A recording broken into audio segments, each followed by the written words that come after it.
3, 2, 1. John Ronson, welcome back. Joe, it's good to be back. It's good to see you again. Very good to be back. What's happening, man? How you been? I've been good. You've been floating around this neighborhood. Yeah, I've spent a year on porn sets. I've been Just research. Just research. It was a lot. My wife did say to me once or twice, "Do you really have to go to another porn set?"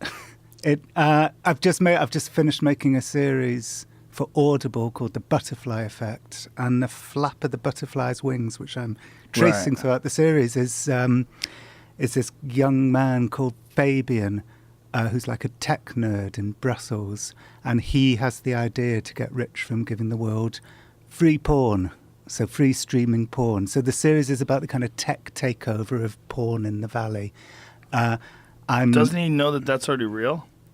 Oh no, this porn's everywhere. Yeah, no, that was back in the day. That was like in the 90s. Oh, so okay. Fabian gave the world Pornhub. Okay. So it's fiction. No, this is all true.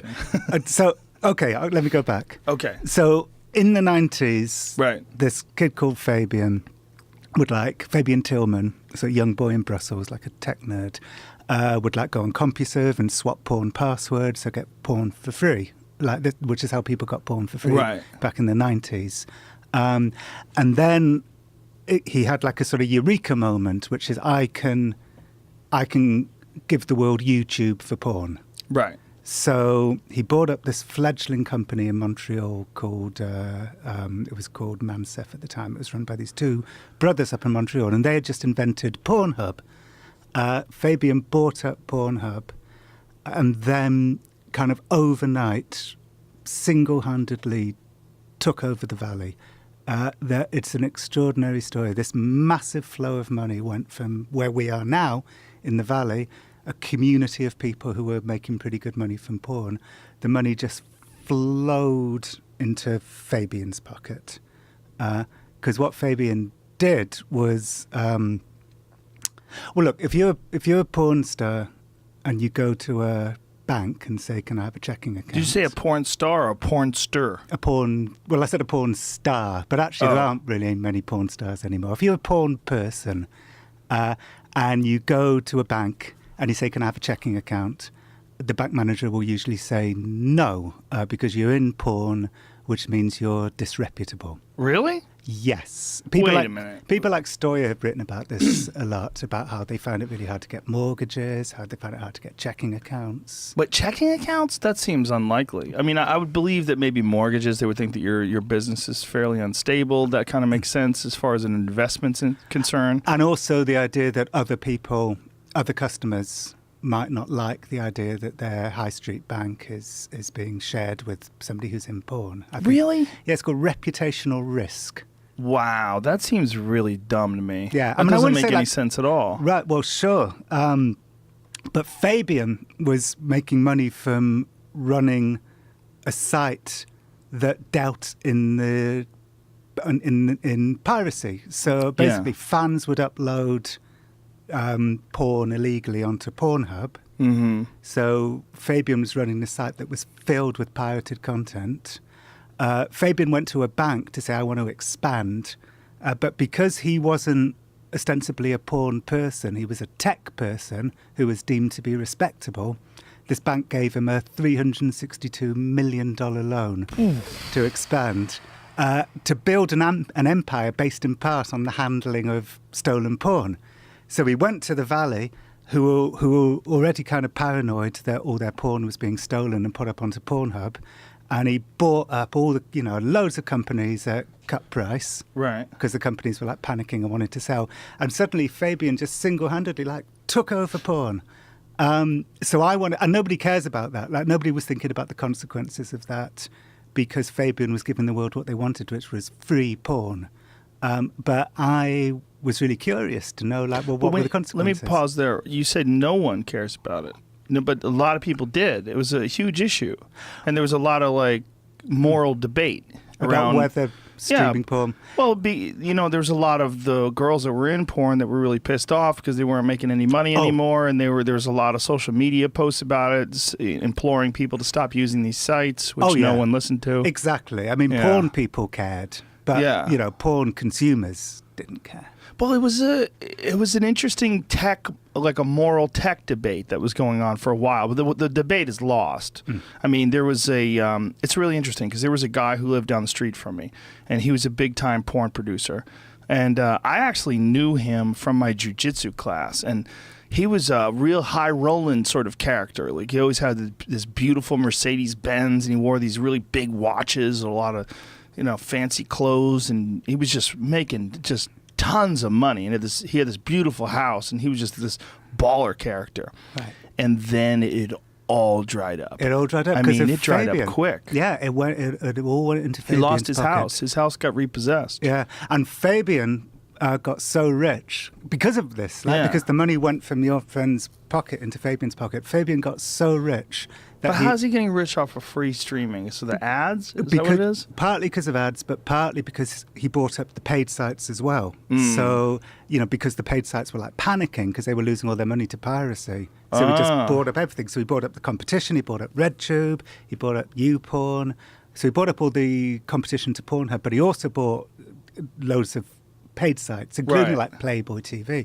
So your friend got so poor that his house got repossessed. Fabian got so rich that he installed in his house an aquarium that was so big that a diver had to come every week and dive in and clean the coral reef. Wow. You know you're doing well when you get your own diver. That's weird. Yeah. So, yeah, you're right. Porn people cared a lot, but the outside world didn't care because, the outside world doesn't care when music's getting pirated. So they sure as hell don't care when it's porn. Well, they care a little bit about the music thing, but the porn thing got almost no traction. And Yeah. when the porn industry essentially, for the most part, collapsed, or at least there was a massive amount of loss, there was no talk about like some sort of a bailout or anything silly like that. I was like, no, that Yeah. industry's gone. Right, you know? exactly. Many other industries were bailed out.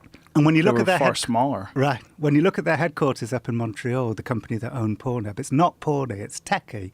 So you walk in. Fabian actually said to me quite tellingly, he said, yes, he said it was amazing. You wouldn't even know that we were in porn unless you went to the wrong floor. Now, he seems like a guy who's well aware of his crime. Yeah, I mean, Fabian would say, if it wasn't me, it would be somebody else. What does that mean? And that he's- sounds like a good thing to say after you kill somebody.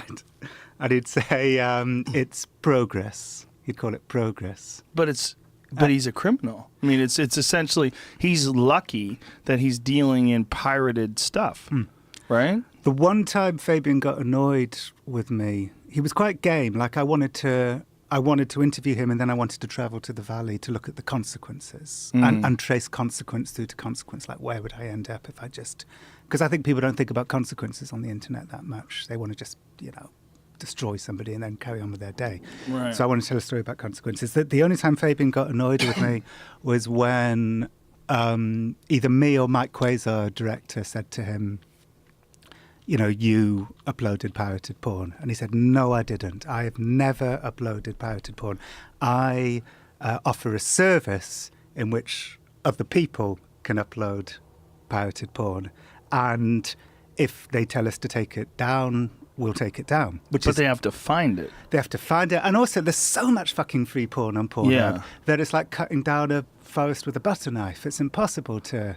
Yeah, you can say, take down my pirated porn. They'll say, okay, sorry, fine. But then there's like a million other people's free porn up there.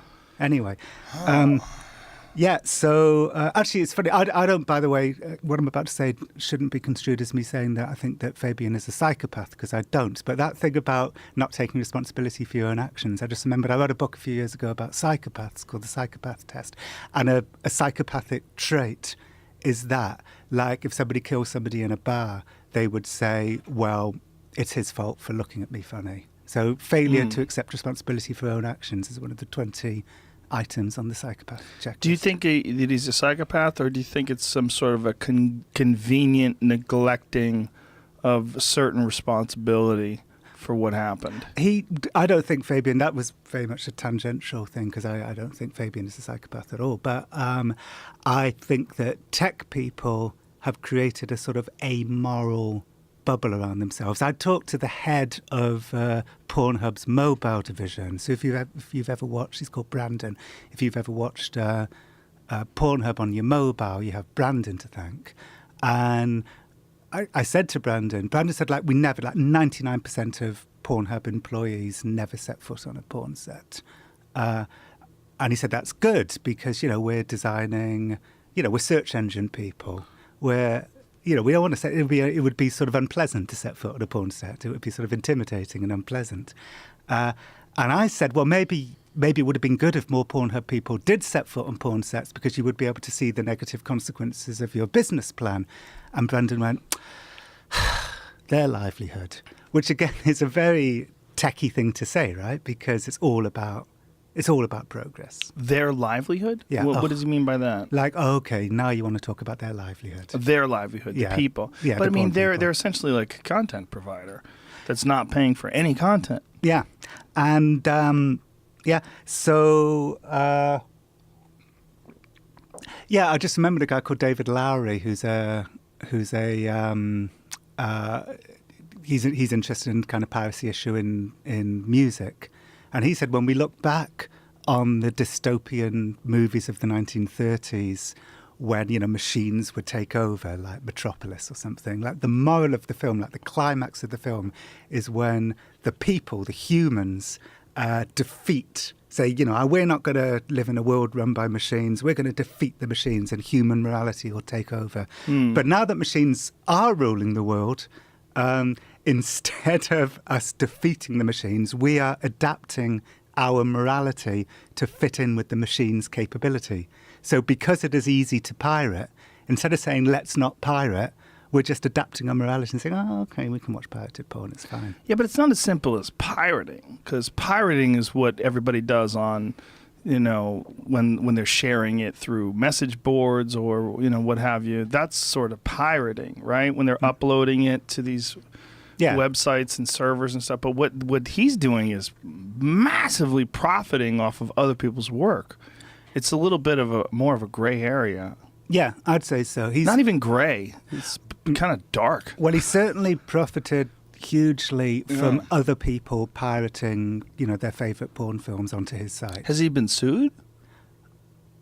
He got arrested for tax evasion, and that's how he got out of the business eventually. But I think that all got solved. I'm not sure if he ever got sued. Like, because if somebody said to him, like, take down my Bad Babysitters Volume 2 is mine. I say that because I was actually on the set of Bad Babysitters Volume 2.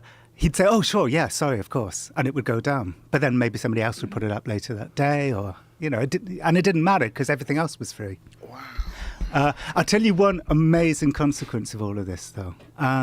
So what I wanted to do in this Audible series, The Butterfly Effect, was to kind of trace the consequences of this. Like, what was the tornadoes that were being created.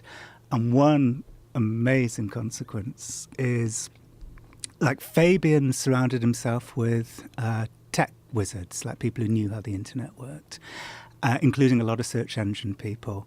So instead of making porn films like they made in the 90s, this porn director, Mike Quasar, said to me that the first film he ever made back in the 90s was called Women of Influence.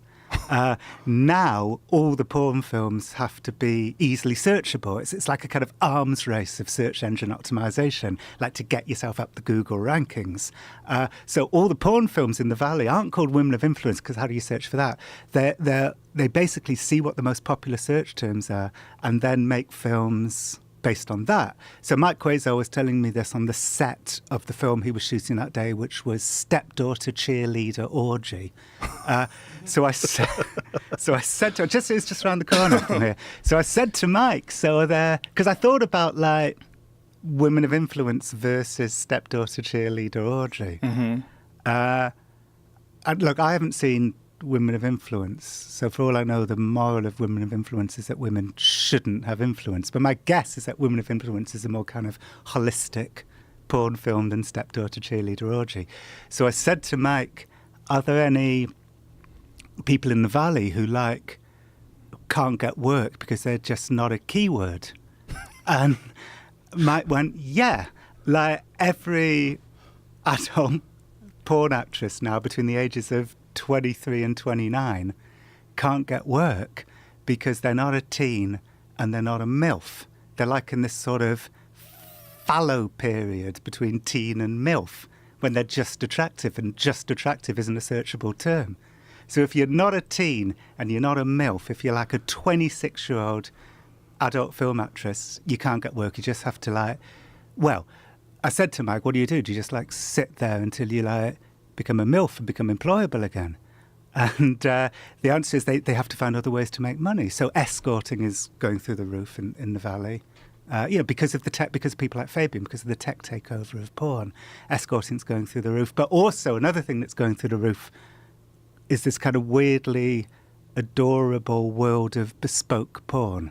Yeah, and that's what the article. What was the publication? Who published that article? It was The Guardian. I did like a written version of one of the episodes of the show. I just stumbled upon it, knowing that you were going to be here. I didn't even know you wrote it. I was reading it, and as I was reading it, I was like, "Oh, John wrote this." Right? Isn't it? What an amazing! Did you know about this world? No. And you're right in Pornland here, you're right in the Valley. So yeah, it's a pretty hidden world. Fascinating. Explain what it is. Like, people literally will request some of the most bizarre things. Yeah. And these people will make custom films based on their weird kinks. Just for them, like a team of professional porn people.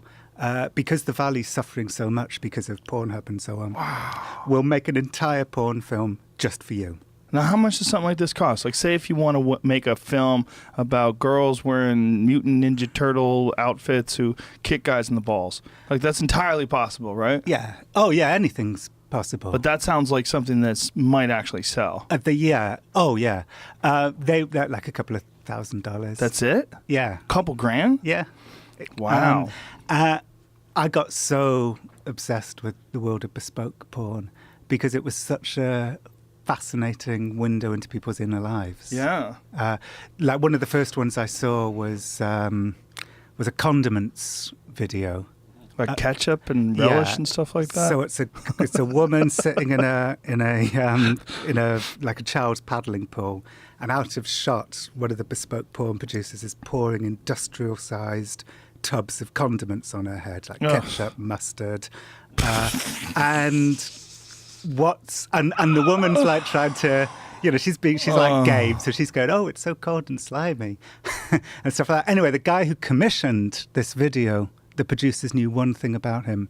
He's a restaurateur who deals with condiments every day. Oh, how weird. Yeah, and has to, presumably avoid situations like that happening in his restaurant. So he just sits around thinking, like as like customers are sitting down, I like to squirt her with some mayonnaise, just lather her up with ketchup. Or maybe it's stress. Maybe it's like, oh my God, if this tub of mayonnaise falls on the floor, or falls on this woman, like we're all fucked. We get sued. Yeah, we're doomed, and like there'd be like the cleaning bill, and maybe it's like, and maybe his release is to do this. Wow. Another one was a Norwegian man has spent 40 years amassing a very valuable stamp collection, and his bespoke porn film was to send his stamp collection to the Valley, where 3 naked porn women would destroy his stamp collection. Whoa. Yes, there you go. There's a still from it. Yeah. How much is his stamp collection worth? Well, it turns out, because we managed to track down Stamps Man, and he talked to us after a lot of persuasion. And he's got 10 books of stamps, and once a year he sends one to a custom producer, and so he does it once a year. So that's his thing. Yeah, it turns out it's because he grew up in Iceland, where stamp collecting was a very popular hobby at the time, in like the 70s and the 80s. Stamp collecting was big. So he became like an obsessive stamp collector. The stamp shop owners would say, oh, if you buy this stamp, it's going to be very valuable in 20 years. But then came the internet, and it like killed off the stamp it killed off stamp collecting as a hobby. Like, Really? you know, yeah, nerds apparently found like other things to be interested in, and you know, the thrill of the chase just wasn't there anymore. Like, you could easily buy, yeah. So anyway, so his stamps lost all of their value. The stamp stores closed down. That kind of collegiate atmosphere of fellow stamp collectors just vanished. He began to, like, you know, regret his life choices of like spending all of that time and money collecting stamps. He began to feel depressed and isolated, so he went to see a psychiatrist who told him that stamp collecting is a ridiculous hobby because it isolates him. So now he pays pawn people to destroy his stamps. The psychiatrist told him that a hobby is ridiculous. Yeah, according to him. I mean, I never talked to the psychiatrist, but according to him, yeah, he said that stamp collecting is a ridiculous hobby. That seems like a ridiculous thing for a psychologist to say. It sounds 'Cause like bad psychologist. Yeah, if someone enjoys it. Yeah. Like if you have all your ducks in a row and everything's firing on all cylinders, but you really truly enjoy stamps, who's to tell you there's something wrong with that? Well, one good thing that came out of it was he really enriched the imaginations of the people in the valley, and also my imagination too. I mean, Stamps Man, because all the custom producers talk, you know, Right. And Stamps Man was such a mystery to them all. So, you know, so at least he destroys the stamps now in a way that's beneficial to him and God, also that's so intriguing to the weird. valley. Yeah, isn't it amazing? But it's all weird, right? Well, it's also quite sad. We, Dan and Rhiannon, who made one of the stamps videos, called us just as we were finishing our series, and Rhiannon was in tears, and they just had a request, and the request was for a guy wanted a pawn woman to sit cross-legged on the floor, fully clothed, and say into the camera, "You are loved. Things may be bad now, but they won't always be. And suicide is not the answer." Yeah.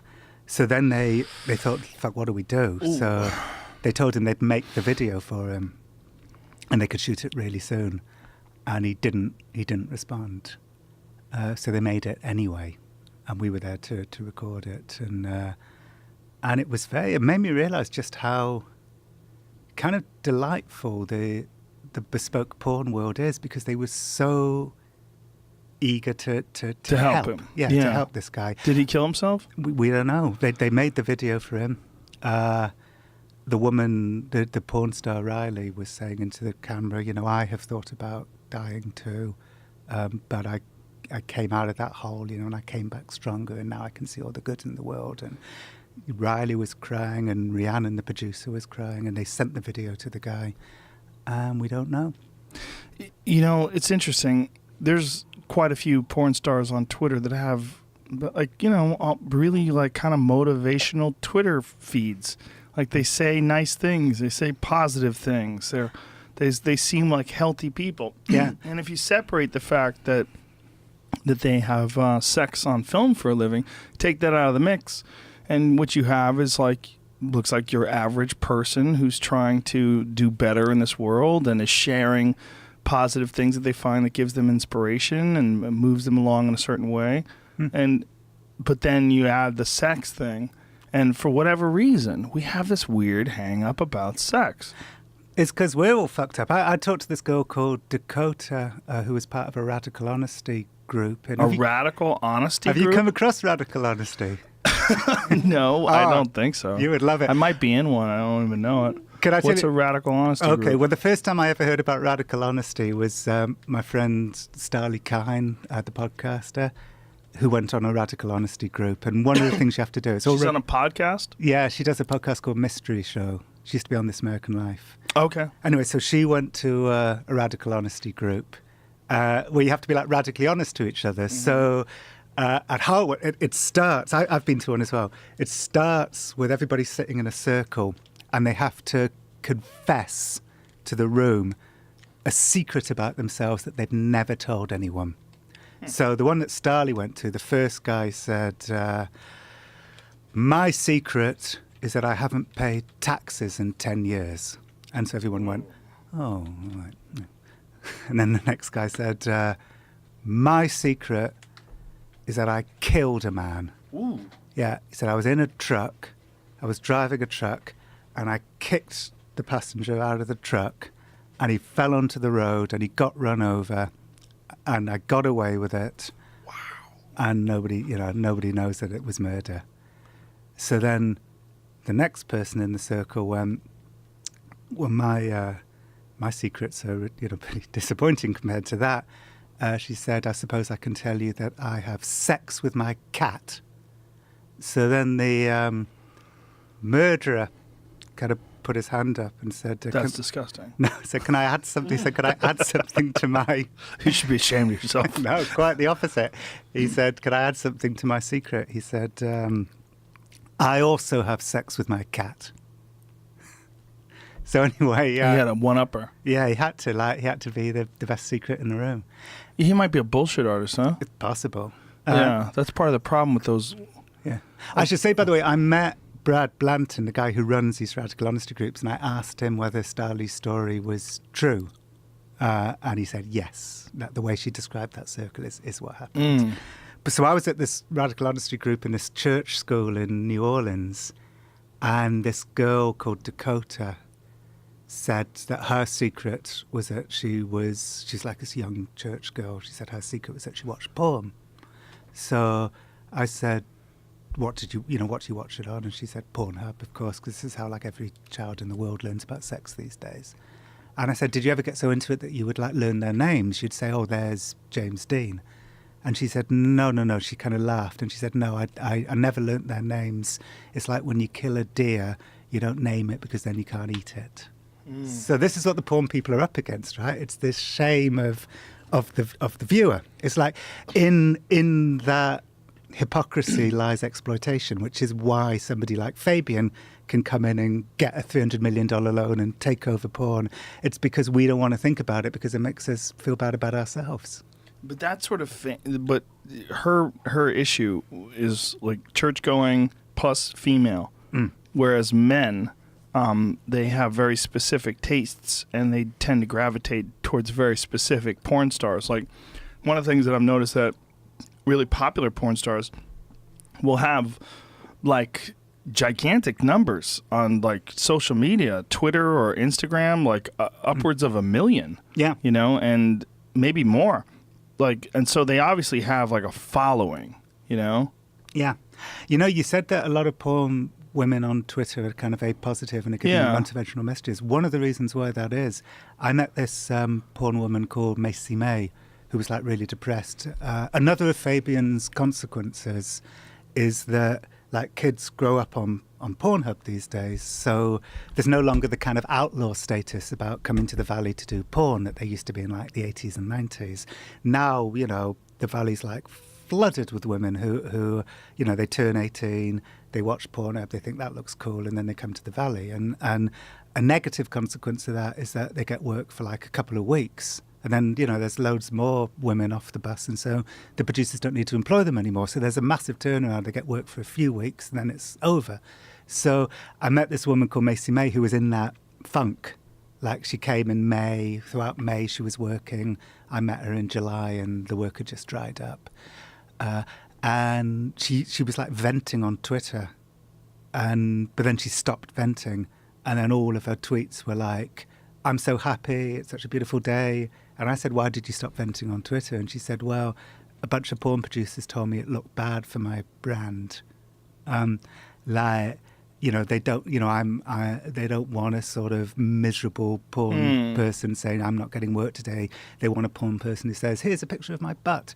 And isn't that unhealthy, right? That this is what we've turned Twitter into. We've turned it into this thing when we're not allowed to be ourselves or to tell the truth about ourselves. Well, in this particular example, maybe. But, I mean, I think it's an inherently, for whatever reason, in my estimation and in many others, a depressing business. I don't know why. I mean, for a lot of people, the idea of a young girl going into porn is depressing. Like I have daughters. The idea of my daughters going into porn is very depressing. But I've met porn stars that seem nice. They seem happy. So, I mean, but why is it that everybody wants to have sex, but if you have sex on film, and everybody gets to watch, the shame. Yeah. Yeah. It's a weird little side effect of our civilization. It's the shame coming in from the outside looking in. There's no shame. When I was on the set of Stepdaughter Cheerleader Orgy, which was quite close to where we are now, probably like a mile away from here, but up in the hills. And it was a kind of familial bubble, like everyone was being nice to each other, everyone was happy. But Mike, the director, needed to get an establishing shot of the cheerleaders arriving home from cheerleader practice. So we went outside. They were all wearing their cheerleader outfits. And some teenagers had cottoned on to what was happening, that a porn film was being shot, like up on a nearby hill.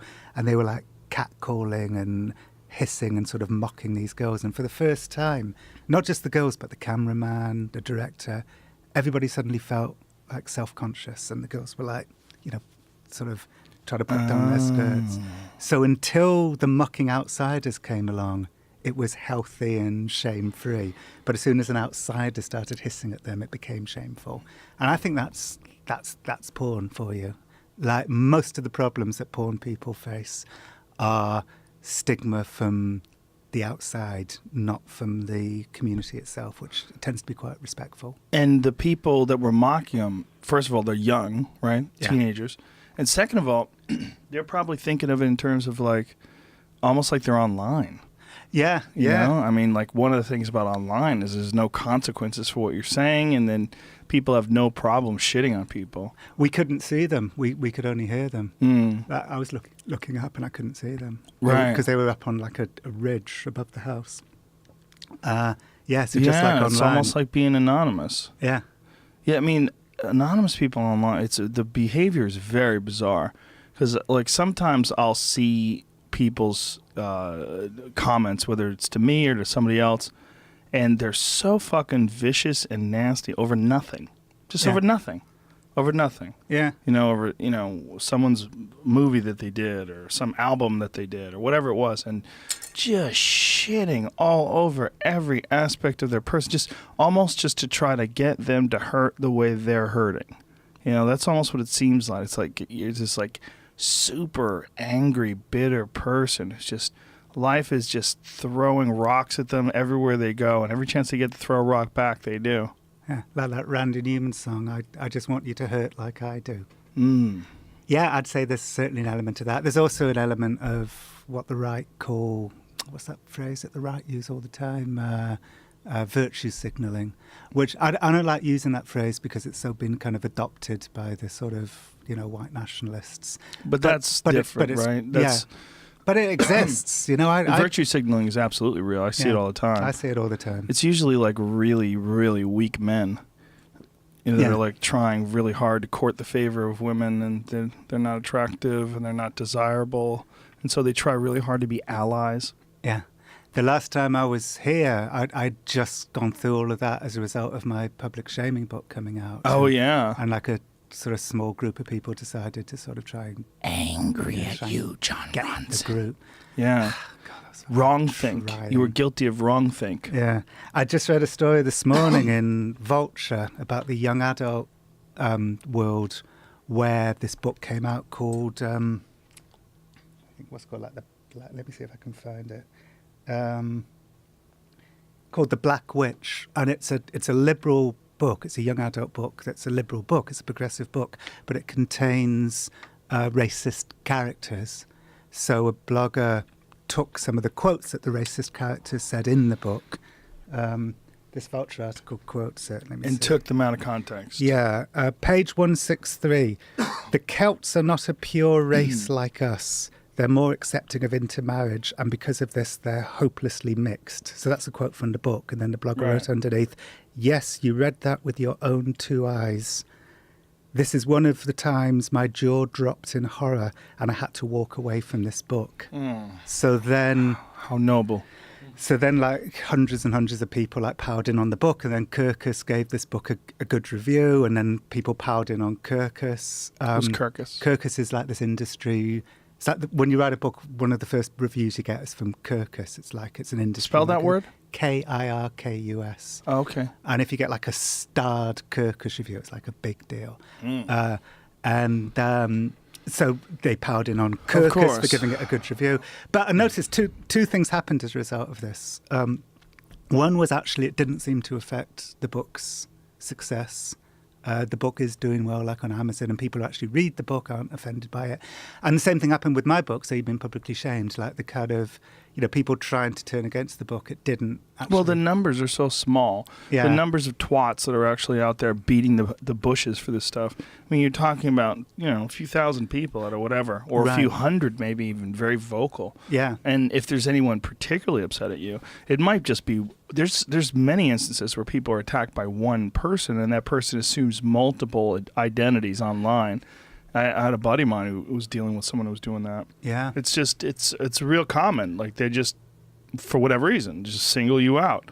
And maybe you wrote something that they found personally offensive, But the thing that drives me crazy about this taking out of context this character who's a racist character, is we're talking about fiction, and if you can't portray realistic humans, I mean, there are racists. But how come you're allowed to make a fictional character about a murderer or about some sort of Nazi type character or something along those lines? Like, how come that's okay? I mean, these are like, these I think are kind of young kids because this is the YA world, and I they're not thinking YA, young adult. It's Oh. a type of publishing, and they're not thinking it through. They're not thinking this through. Well, they're just seeing an opportunity to be outraged. Yeah. The expression recreational outrage. Yeah.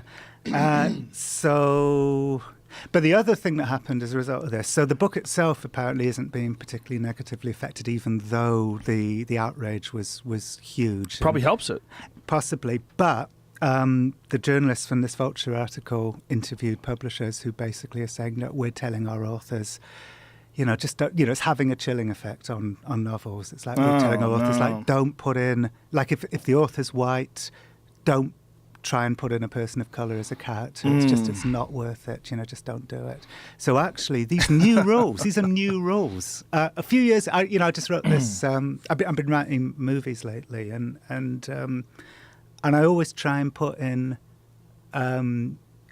characters of colour, and because I think, okay, maybe a director will kind of ignore it, but if I put that into a screenplay, then there's a good chance that a person of colour is going to get offered, a role. But now suddenly I'm being told, like, that's not good. I shouldn't do that. Well, you're being told you shouldn't do that because you need to stay in your lane. Yeah, well, I'm not being told it, but I'm reading Right. these articles where I read that novelists are being told. Right, but this is a different situation. You're not talking about an offensive character. You should probably clarify that. Oh, yeah, no, of course. Yeah, no, what you're talking about is someone's telling you not to do, or maybe you shouldn't do a person of color in your screenplay because that's not your place. Yeah, writers are being told, according to this Vulture article that I read today, writers are being told not to do it. And of course, not like... Right, that's a different thing. Yeah, but it could easily be misconstrued. Yeah. I didn't want to let anybody take you out of context there. Right, yeah. No, of course. And that feels like a very new rule. It is. Yeah. Well, it's just, again, it's just the left is turning on itself. I mean, there are people that are turning on them. So you cannot be progressive enough. There is no one out there that's progressive enough. And so there's always going to be someone who finds some fault in something that you do, particularly if you're doing fiction that portrays realistic scenarios that could easily exist in any city, in any civilization on Earth. Yeah. And I noticed when because I was covering all of this for a couple of years and I was writing So You've Been Publicly Shamed, and I noticed, like, every time somebody like Justine Sacco got on the internet, Breitbart and InfoWars, Marlo Yiannopoulos, Paul Joseph Watson, Alex Jones, they would propagandize the hell out of this stuff, and this was in the run-up to Trump getting elected, and I can't help thinking that the left eating itself is part of the reason why we've got Trump now. Yeah, they fucked up, for sure. They became unreasonable. Yeah. I mean, there's a meme that's going out there that I've seen on many, many different places on Instagram and Twitter and stuff. It says, this kind of shit is why I got elected, and it's Trump, like, pointing at the camera. And I think it's true. It's 100% true. People are fed up. I mean, they're fed up, and they didn't realize what the consequences are. What's really fascinating is I saw this article today where it was talking about America. It was on CNN about Americans, in general, like everyone polled, does not like the fact that Trump tweets. It was some crazy number. Right. People that think that he should stop tweeting. But one of the things that got him elected is the fact that he tweets. So people enjoyed it. Like, here's a guy who's fighting back, and he's not scared to hit back with personal insults. And like, we'd never seen that before from someone running for president. Like, this was stunning. Yeah. You know, but then he became president, and everybody's like, well, he'll surely let that go once he's in the office, because that's not presidential. But he used an expression, you know, I forget the expression, but something like it's modern presidential to tweet. Yeah, that's right. Yeah. And I was like, Modern presidential. what? Yeah. I remember the very first talk I ever did for So You've Been Publicly Shamed. There was this woman in the front row, this kind of elderly lady. This was at the bookshop Santa Cruz. And she was like pointedly shaking her head in disagreement with everything that I was saying. And then when it came to the Q&A, I said, like, has anyone got any questions? And she went, and she said, I said, okay. And she said, if you play with the Twitter toy, then it's your fault if you get burned. What? And what I said to her was like, you know, its influence is beyond Twitter. Like, Twitter is infecting the culture, and it infected everything. What began on Twitter, a new type of discourse and a new way of seeing each other, infected politics, culture, the mainstream media. It's infected everything. In the same way that I wonder whether Fabian ever sort of feels a bit guilty about some of the consequences of his business plan. I wonder whether some of the Twitter executives ever feel guilty about what they've done. Well, they certainly feel like they have some sort of responsibility, which is why they're silencing certain people. And I don't know if shadow banning is real, but there's all this talk of people being shadow banned, and you know, Right. and then a lot of people have had their accounts suspended. Yeah, so they are doing a bit of stuff now. Yeah. I always remember Megan from the Westboro Baptist Church, Megan Yes. Phelps, Yeah. who's a friend of mine, and she came on your show, didn't Yeah, she? she was recently? great. Yeah, She was amazing. She's so great. Megan. Fascinating that someone who came from such a horrible, regressive environment became this like fascinating, really intelligent, really well-spoken, sensitive person. Yeah, you know what I think Megan would say if she was sitting here, because I kind of said that to her one time, and she said it sort of goes to show that, you know, for all their sort of hateful beliefs, my parents were good parents. Like, they gave me this positive stuff as well as the negative stuff. Wow, isn't that Yeah. amazing? She can't even talk to them anymore. Yeah, well, they won't talk to her. They won't talk to her. I think she went up to them at a picket of David Bowie's memorial. God, And they wouldn't talk to her. They wouldn't look her in the eye. Anyway, that's so crazy. yeah. Anyway, she was on the phone to Twitter one time, she told me, because they love her. I mean, Twitter love her because she sort of got talking to like liberals on Twitter, and that's what persuaded her out of the Westboro Baptist Church. So for Twitter, that's like the best story in the world. So she was talking to Twitter, she told me, and they wanted her to do a talk. And she said, oh, you know who should do a talk as well? John Ronson. And she said Twitter went quiet on the phone. So they're upset at you in some way? I think they're upset at me for basically pointing out how we're all toddlers crawling towards a gun on Twitter. But it's not all people. I mean, what you're pointing out some of the issues that many other people have seen. Yeah. I mean, this is not. I don't think what you're saying is controversial at all. You're just astute. I don't think so. That story I read about Justine Sacco a few years ago, and about how, you know, the woman who tweeted, going to Africa, hope I don't get AIDS, just kidding, I'm white. And then when she was LOL. Yeah. And then when she was asleep on a plane, you know, thinking she'd made a smart kind of South Parkian joke mocking her own privilege, like everyone united to destroy her. And she was fired. Yeah. Fired. By the time she landed. Yeah, and, you know, everyone from like misogynistic trolls through to social justice people, all united to destroy this woman. You know, she upset everyone. So that, I think that story became pretty powerful at the time, and I think it probably affected Twitter's business for a while. People got too scared to go on Twitter, so I think that's probably why they were annoyed. No, I don't think it dropped their business off at all. Oh, I think it did. I think people started to think, like, it may have recovered now, but I think people started to think, fuck, if Twitter's not fun, you know, what's the point of us Do you being think just on from here? the Justine Sacco one racist joke that she got fired for, you think that really had an overall effect on Twitter use? I think, well, what happened was my book got extracted in the New York Times, and it was that story, and that story kind of went crazy viral. It really kind of spoke to people's like deep fears, that story. Well, deep fears they might get drunk and pop a Xanax and say something really stupid Do the same shit. and wake yeah. up in Africa fired. Yeah, exactly. And and I think that kind of probably affected Twitter. I don't think it did. I think they need to relax.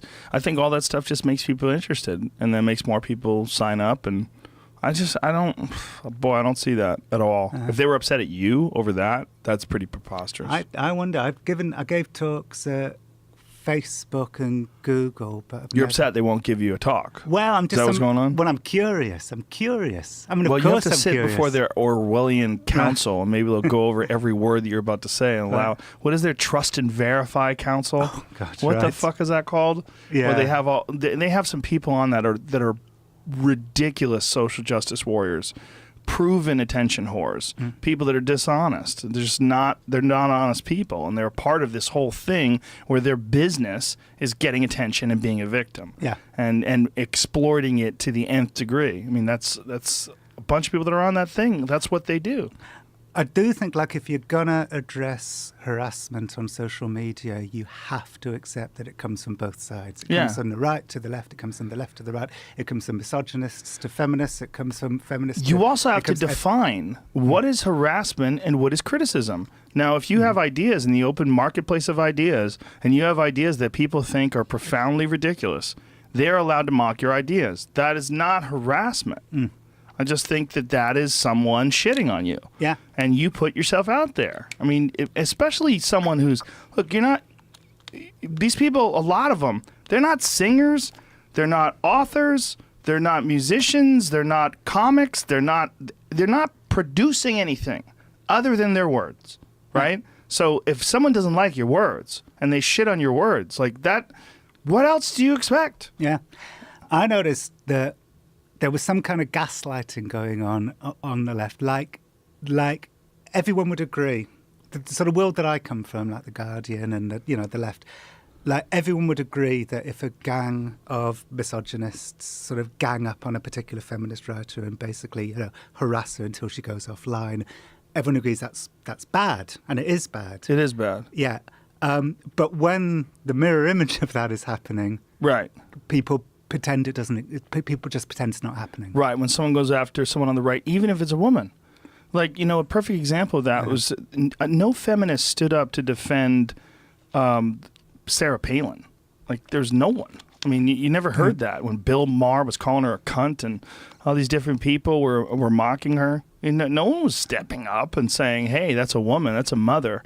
That's someone's mom. Like, leave her alone. Have some respect for women. If you're a woman and you're a conservative, like, you might as well be a monster. Right.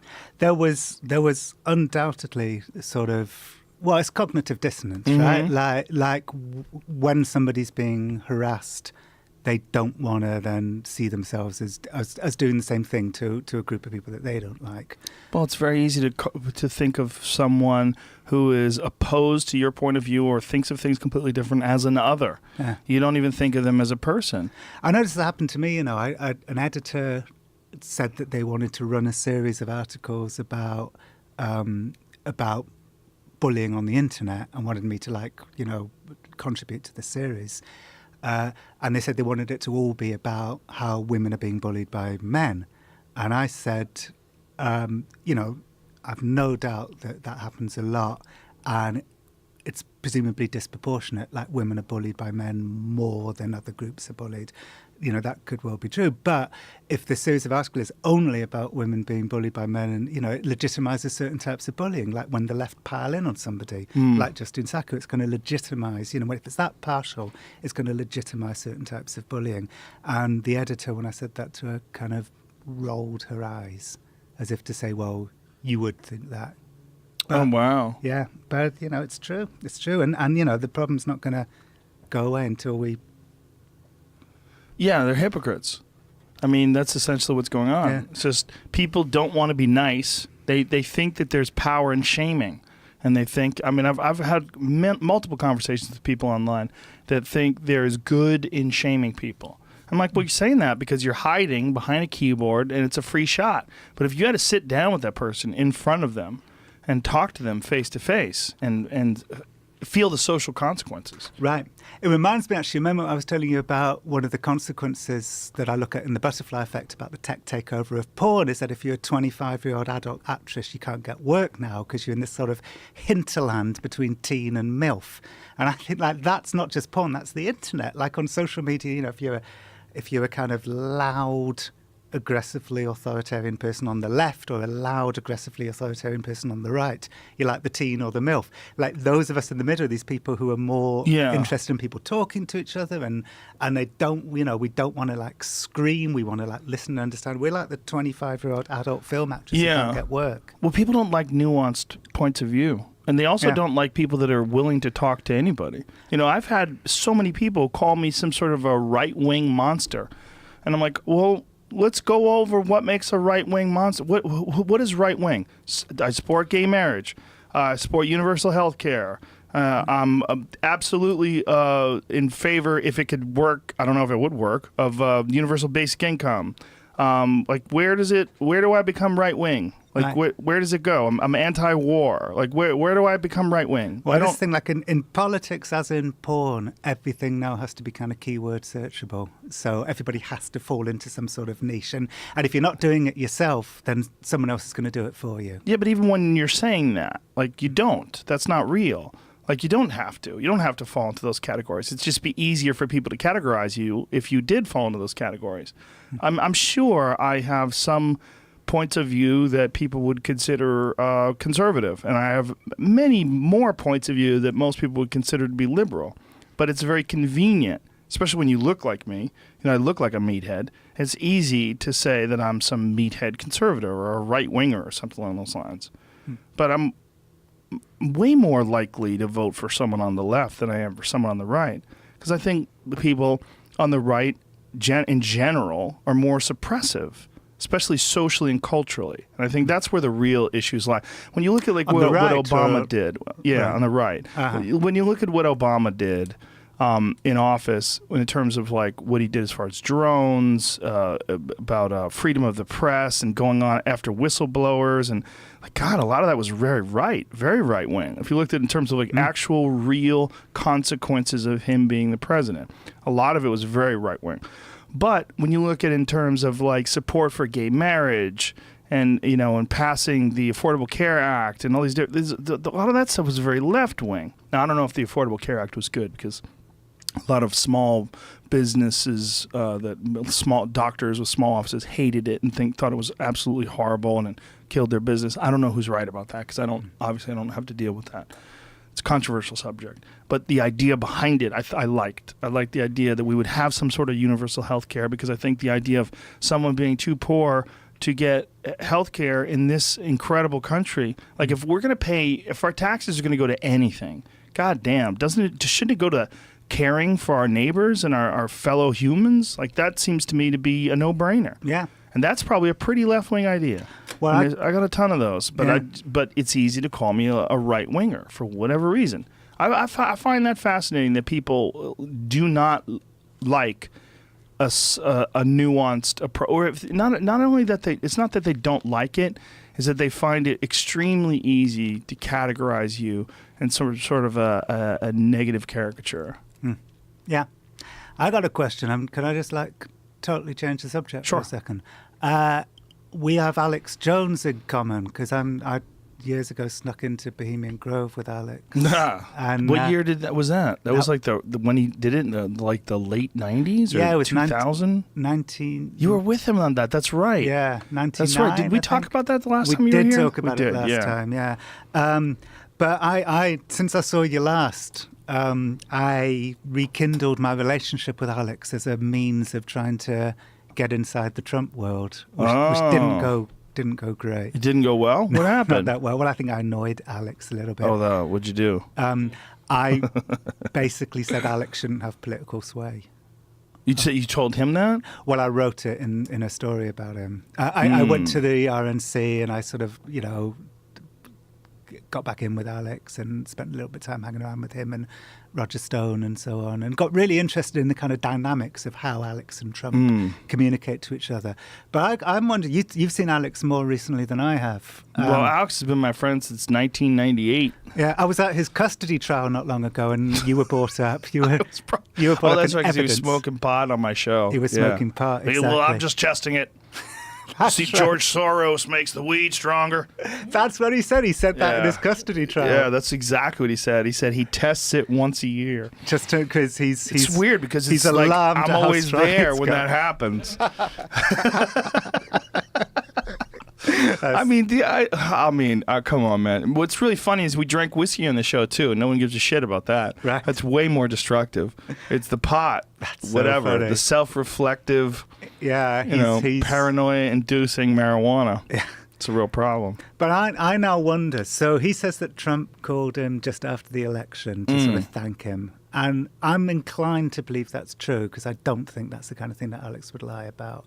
But have you come to any conclusion about whether there is a connection between Alex and Trump now? Because I'm beginning to think maybe there just isn't anymore. But but I could be wrong. That's a good question. I don't know. I mean, first of all, I don't see how Trump can have a connection with that many people. I feel like the job of being the president has got to be so insanely demanding.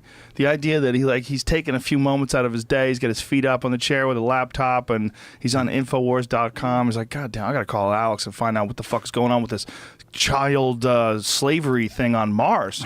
You know, Right. Alex, where are these slaves? Tell me where. We're on Mars. I think it benefits everyone to think that Alex, because it makes Trump look bad. Yeah. So it benefits people on the left to say that Alex is connected to Trump. Yeah. It kind of benefits Alex, I think, for people to think it too, because it aggrandizes him. Well, it helps him in a way. I mean, it's like the people that there's a bunch of people that enjoy Alex, right? So some of them enjoy it for the theater. There's a theater element of it all, you know? I mean, and it's all doom and gloom and then some people enjoy it because, like Bohemian Grove, occasionally he's correct. Like Bohemian Grove is a real mind fuck. When you see all these super rich people wearing robes, Right. Well, I was burning there. an effigy, I was in the crowd Yeah. with all the old men of wealth and power. Did that freak you out? And you see those people? One thing freaked me out. Alex came out of our Bohemian Grove night with a varying interpretation of what we What was your witnessed. interpretation? My interpretation is basically, with one caveat. I'm about to caveat this. Okay. My interpretation was that it's just like fucking, Skull and Bones or Yeah, some I sort agree. of Harvard club, Agree. and But those are all creepy, right? yeah, and they want to. There does seem to be amongst the American ruling elites. There does seem to be a proclivity for ritual. Yeah. Maybe amongst the British elites as well. I'm not sure, but that's in itself psychologically interesting. I think secrets too. Right. So it's like, why? So that is interesting. Like, Yeah. why? Even if the ritual at Bohemian Grove, and I would contend that, contrary to what Alex implied, they weren't actually sacrificing a child. No, I he didn't think- say they were sacrificing a child. Oh, Did he say it at some point in time? In this video, yeah. Oh. It could was be actually real. a child. It could be real. Could be real, ladies and gentlemen. It could be real. He probably was so jazzed up that they were actually dressed up like monks with the hoods, and they have the Moloch, the owl god. Right. When he was actually there, I mean, that probably ramped up his love of conspiracy.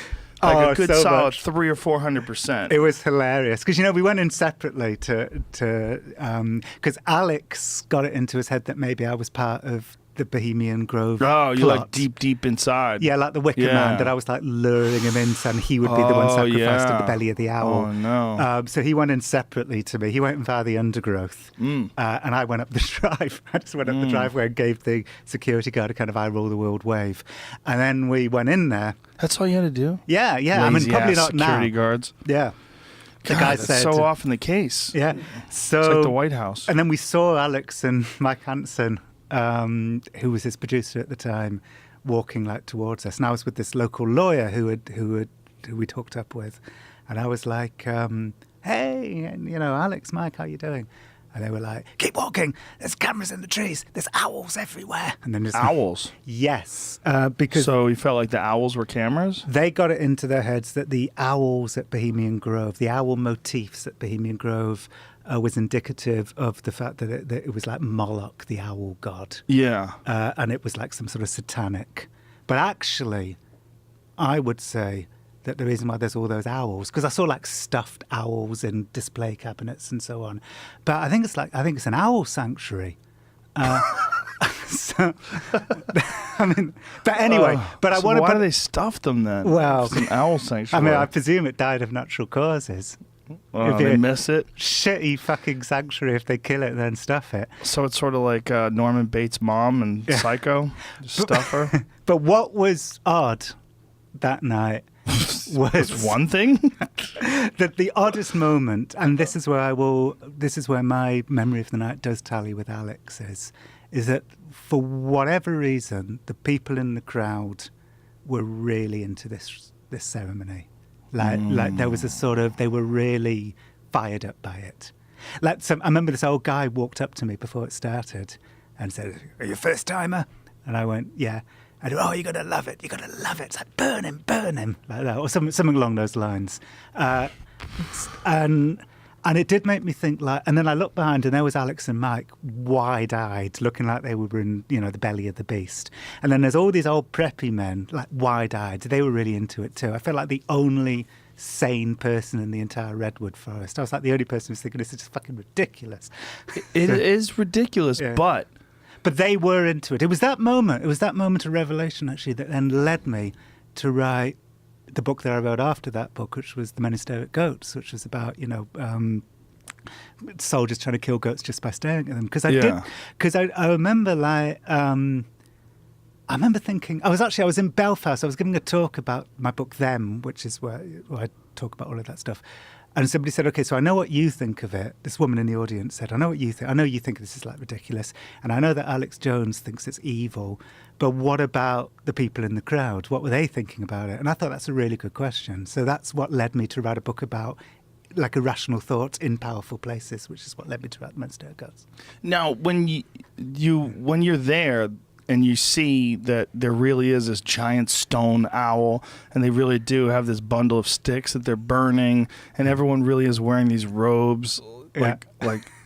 I mean, part of you had to be like, how many of these fucking things are going on that we haven't infiltrated? Well, yeah, that's true. Look at that. There's a photo of it there. There it is. This is real. Yeah. I mean, they really do have a giant owl, and they really do burn some sort of a sacrifice in front of this owl. Yeah. And there's speakers that are. There's at one point, this is a lesser documented part of the ritual. At one point, there's a guy in leaf-covered lederhosen appears in like a stage cut out of the redwood tree and starts singing this kind of elegy to nature, like "Oh trees, oh I don't know, leaves." So that's how it starts. That's before the men in robes turn up. So it's like some weird pagan nature ritual. Leaf-covered lederhosen, Joe. How much would you give to be in one of those Skull and Bones meetings? See if they actually like film each other sucking dicks or something. There's just something that goes on where they have like something over those guys. Supposedly, that's like the conspiracy theory. They make them engage in gay sex. I do believe these things happen for a reason. Like, Skull and Bones exists for a reason. But They have something over you.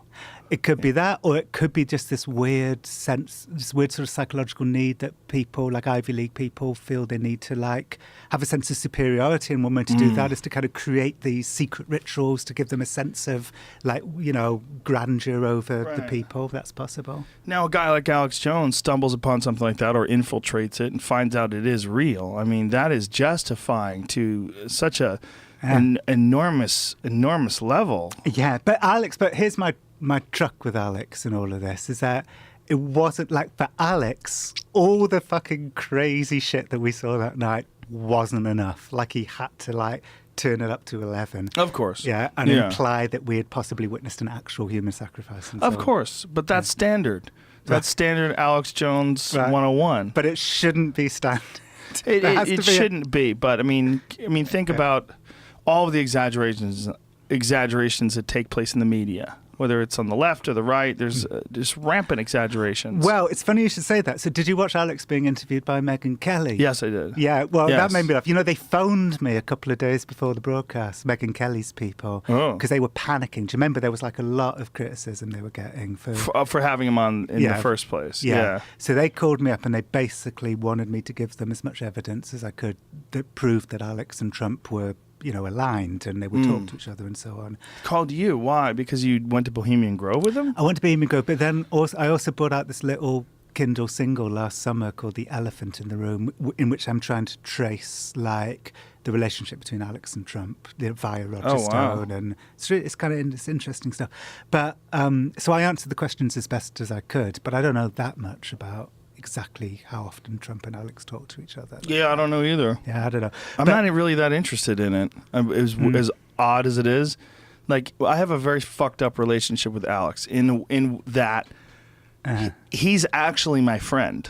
And so when I see him, it's like, "What's up, man? What are you doing?" I give him a hug, and people go, "Oh, he's a monster. How can you be friends with him?" And this and that. And like, I don't know. Yeah. I just base it on my interactions with him. And does he say fucked up things? Yeah. The most disturbing thing that I didn't even know when he did the podcast, I didn't know that he was a Sandy Hook denier. Right. So apparently he's backed off that since being confronted by the facts. And there was a horrible article that I read about a father who was actually a conspiracy theorist until his son was killed in Sandy Hook. And then he got death threats for lying and presumably being an actor. From InfoWars fans. Yeah, and that was so sad. Yeah, that's just so horrible. People look for fucking conspiracies in everything, and I don't know what it is. I have friends that have this issue. I don't understand it. Things that could be easily explained, they look for a conspiracy. Anything that happens in the news, there's got to be a different story. Like, sometimes shit just happens. Yeah. And when that shit happens, the news has a story. It doesn't always have to be some sort of nefarious plot. But these people also think that the government is filled with idiots. Well, I'm sorry, but you can't have it both ways. Right. You can't have a bunch of incompetent fuckheads who pull off the perfect fake world where everything you see is some sort of an elaborate played out scheme in order to manipulate you into either buying this or voting for that. Like, there's a weird inclination that people have to not just some conspiracy theories, but almost everything, to think everything is some part of some crazy plot. I'm not sure I understand it. What you said about, like, you know, biases and untruths and, like, across the media on the left and the right reminded me of the Megyn Kelly thing. So, you know, so they phoned me up obviously in a bit of a panic because they were getting like so much criticism. Right. And then they re-edited the show like frantically just before it went out. Re-edited it. Yeah. What Apparently. did they change? I don't know, but what I do know is, like you, I saw the final product, and the final product was basically Megyn Kelly, like, looking incredibly poised, saying, you know, "You're wrong, Alex. You're wrong about this." And then it would cut to Alex going, and then it would cut back to Megyn. So all they did was like edit Alex at his most sweaty and stuttery, and then Megyn Kelly at her most poised and perfect. Well, did you hear the Alex Jones audio, the leaked audio that he released? Yes. Where they were sort of buttering him up and conning him. Yeah, Alex she was the saying, father. And yeah. Personally, she I was would saying, I'm not here to make a hit piece. I just want to know the real you and all this. Although they did re-edit, so I wonder what the original program would have been like, because they felt forced to basically by him. Yeah, well, they felt forced by, like, the people pushing back against them doing it. Both, And by him, yeah. to then put out this shitty, you know, 10 minutes. So I basically, wish I was in Megyn Kelly's corner. I would have told her, first of all, don't ever go to NBC. Listen, here's the deal. Like, you made your bones as an ice princess on this conservative network. And do you think they're just going to accept you at NBC? Right. People are going to resent you. They're going to hate you. Like, you're the lady that chastised people for saying that Santa Claus potentially wasn't white. Remember that? I don't remember that. Oh my God! It was something where they were saying there was people talking about Santa Claus being black, and I'll never forget it because she was on TV going, you know, listen, Santa Claus is white. Like, and I'm like, what the fuck are you talking about? Santa Claus isn't real, you crazy bitch. Like, you can't say Santa Claus is white more than you can say Cat in the Hat is red. They're not real things. You know, you can Yeah. decide that, you know, like the Cat in the Hat in the book is always white. Okay, yeah, you're right. Good point. But is he black? Is he white? What is the Cat in the Hat? He's got a hat is red and white. What color is he though? I think he's black, right? Is he? Okay. Right. It's not important. But what's important is that, like, her whole thing was being this spokesperson, this ultra hot spokesperson for the conservative movement, but also being someone who's ruthlessly smart and articulate and capable of shutting down these stammering liberals that dare go and question her narrative. Right. And then all of a sudden she's on NBC. Like, you can't do that. That's a terrible move. Like, they're not going to accept you. This is not going to work. And the ratings have been horrendous. And now and now they pulled the show. They pulled the show early. But it just goes to show, like, you know, we rightly attack people like InfoWars for spreading, you know, outright lies. Yes. But we, on the left, like Megyn Kelly, editing that segment to make it look like she was poised and perfect, and all Alex does is stammer and sweat. What's very hard sell saying that Megyn Kelly's on the left. She's on the left now. Well, I mean, like the mainstream. Let me say Right. the mainstream, like NBC. So the mainstream Right. has its own tricks. It's like it's not an outright lie like Alex would do, but that, you know, panicky selective editing is a lie Yeah. of its own. Well- I would have imagined that, like, during the interview between Alex and Megyn Kelly, Alex would have said some things that were, you know, eloquent or a sentence without a stammer and a sweat. I'm sure. Yeah. I'm So sure. it's a lie But- of its own. Well, here's also the problem. Having any sort of a conversation about any sort of difficult subject and stuffing it into 7 minutes or whatever it is ridiculous. Yeah. It's an ancient way of communicating, and now that we have the internet, and Alex has shown with his own show, you know, that he can go and rant about something and Yeah. you know, for 15 minutes or whatever it is, like, and with no limitations or restrictions, like that. It's a better way to communicate. And Yeah. one of the things that I wanted to do when I had Alex on the podcast is I wanted people to see the Alex that I know, because there's no other way to see him like that. I wanted to get him drunk, I wanted to get him high, and I wanted to have him talk. And my friend Eddie, who's just so into conspiracies, he kind of fucked some of it because he's just so into chemtrails and proving that chemtrails are real. Right. But it was good overall, because it's like Alex is so crazy that even Eddie was like, what? Yeah. There was a couple moments where Eddie turned to look at Alex and goes, what the fuck? Like when he's talking about interdimensional child molesters. And I wanted people to see him the way I see him. He's a fun guy that I like hanging out with. Do I think that he has a lot of influence? Yeah. Do I think he says things that he definitely shouldn't say? Of course, especially the Sandy Hook stuff. I mean, I think this inclination to always look towards conspiracy Yes. is dangerous. Like a it's template. harmful. Yeah. Yeah. It's dangerous in that people are easily led. And if you get people thinking that everything's a conspiracy, the real problem is they don't know what the fuck a conspiracy actually is when it's in front of them and it's real. Right. And there's a ton of them that are real. So when you're crying wolf around every corner, and then all of a sudden you turn a corner, you're like, holy shit, that's a real wolf. No one is listening. Sure, I agree. That's my frustration with Alex too, is that he has a conspiracy template, and whatever real world event happens, he Yeah. then shoehorns Yeah. into this kind of simplistic template. Yeah. Yeah, he's got some crazy ideas about Mars. There's was it the moon? There's bases on the moon that they're going to all the time. Is that what he's saying? He's got some crazy moon thing. Right. Like he thinks that they went to the moon. The problem is what they found up there. Like he's got like ugh. The goat-spider hybrid that he talks about is true, though. He doesn't express it very well, Right. but I learned this when I was writing the Manistee Goats all of those years ago, that they really were like... mixing up spider silk with goat milk. Here we and go. Creating some kind of... Alex Jones reveals the truth about animal-human hybrids and the moon landing. The real problem. Give us some volume here, because Alex. We're bleeding from your facelift. Yes. And they're like, oh, we're scared. You're so mean. It's like Kathy Griffin simulating murdering Trump. And then Trump says, you ought to be ashamed of yourself. And she's like, how dare you? You broke me. You talked at me. I'm a victim. Oh, pause right there. And the left's run. I agree with him 100% on that.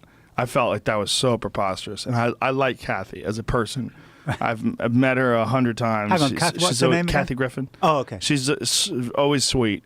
But when she was saying that he's a bully and he broke me, and I was like, oh my God, you held up a photo of his headless body that his children could have seen, or his not his headless body, his head separated from his body, that his children could have seen. Like, is that, like, what is that? Like, it's ineffective. It didn't work. And then for her to say that, like, he broke her, he's a bully, like, all he did was say it was horrible. Yeah. Like, that he's targeting her. It's like this whole, like, professional victim thing that people enjoy. They enjoy, like, taking on the role with they have such, like, energy they put to being the victim. It's just, God, you shouldn't hold up pictures of people's heads. Okay, if you don't like them, I mean, especially, like, in this day and age when there's people that actually cut people's heads off and, I mean, show them on camera. I mean, this is fucking crazy. Yeah, yeah. You know, by the way, speaking of cutting people's heads off and showing them on camera, around the time that I was hanging out with Alex at Bohemian Grove, I was also hanging out documenting this Islamic militant called Omar Bakri Mohammed, who was the head of this group in Britain called Al-Muhajirun. And a bunch of his people are the ones who, like, now drive vans into pedestrians. Ugh. And it makes me realize, like, all of the people with the kind of craziest and most pernicious ideas that I hung out with in the 90s rose to the top and influenced their worlds. So, Including Alex. well, Alex, I don't think Alex should have political sway. Well, maybe he's right about these animal-human hybrids. Go back to that, please. We need to find out what's happening on the moon. There was also... Did you turn off of it? Go back to it. What'd you do? Running around fomenting war, fomenting violence, fomenting death I think out of all their to meth be mouth honest, reporters. he broke me. Looks like the Day of the Dead on CNN. just like Kathy Griffin. I guess that's the look that Zucker's looking for. And then they freak out and go, you called me irresponsible. You said that I was a bad person. I've been crushed by you. You're a bully. It's a bunch of corporate special interests that had their foot or their knee on our neck, and now they don't 100% got us on the ground, and they're just flipping out. Okay, stop. Like a bunch. Pause. How the fuck did he go from Kathy Griffin, who's a comedian who did a gag that she thought was going to get her attention to backfire, to there are a bunch of corporate special interests who've had their knee on our neck? Like, what? Right. So how the fuck has Kathy Griffin got her knee on anybody's neck? Like, she's not a corporation. She's not a special interest. She's a fucking comic. I know her. You can can that conspiracy instantaneously. You looking for the part where he talks about the moon? Looking ahead to see what this human-animal hybrid. Here's the thing. I agree with you that he has too much influence over some people, but I disagree in that I don't think any of that should be taken seriously. Like what he just said should not be taken seriously, right? Sure. I mean, none of this would matter if there wasn't just the possibility that Trump believes this stuff. Although, I'll tell you what I would say. Last summer, I wrote this book, The Elephant in the Room, trying to trace just how it worked, like Alex via Roger Stone meeting Trump and so on. I discovered one really interesting thing, which is this is something that Alex didn't like. Alex did say to me when I was writing this book, you can write whatever you want, I don't care. But that turned out to not be entirely true. There were things that he did care about that I wrote. And one of them was I talked to Glenn Beck, and he told me the story. This is before Trump was elected. He told me this story about how Trump invited him to Mar-a-Lago around the time that Trump was deciding to stand. And he phoned Glenn Beck, even though they were both at Mar-a-Lago. Trump was in one room and Glenn Beck was in the other. And Trump phoned Glenn Beck and said, I think you have you're so influential, you're so great, you're great. You've got such influence, you can unite the Tea Party and the mainstream Republicans. And Glenn Beck thought, oh, fuck you, I know what you're doing here. You're playing me. I've been down this road a million times. And then Trump did the same thing to Alex. He phoned Alex and said, you have so much influence. You're so amazing. And Alex bought it. This is according to Glenn Beck. No, I spoke to both of them. I mean, but you didn't speak to Trump. I didn't speak to Trump, but I spoke to both Glenn Beck and Alex. Right, but you don't know that Glenn Beck really did get that phone call from Trump, right? Well, Glenn Beck told me that. Right. So either Glenn Beck was telling the truth or he was lying. Glenn Beck has said some pretty ridiculous shit himself. It's true. And he became a Mormon at the age of like 50. Right. Well, I only have Glenn Beck. Hey, did you read the book? So, but I do think but that's convenient. Like if it's right, it's convenient. It makes it look interesting. Although, well, I mean, it's what Glenn Beck told me. I only have his word for that story. But I mean, you don't really know, right? Well, I mean, Glenn Beck told me that. I believe that if Donald Trump called up Alex and said you were so influential and you're amazing, and Alex go, well, thank you, Mr. President. We're going to do our best to keep you in office and fight against the tyranny and all these fucking people out there that think they're going to stop us. Oh. I mean, that's who he is. That's, you know, you can get him riled up. That's who he is. But I do think that Alex is a kind of bit of a neophyte in all of this, because nobody had taken him that seriously. Before that, nobody in positions of power had taken him that seriously. But here's the deal. I suppose what I'm saying is I think Trump played Alex and Alex was played. You might be right.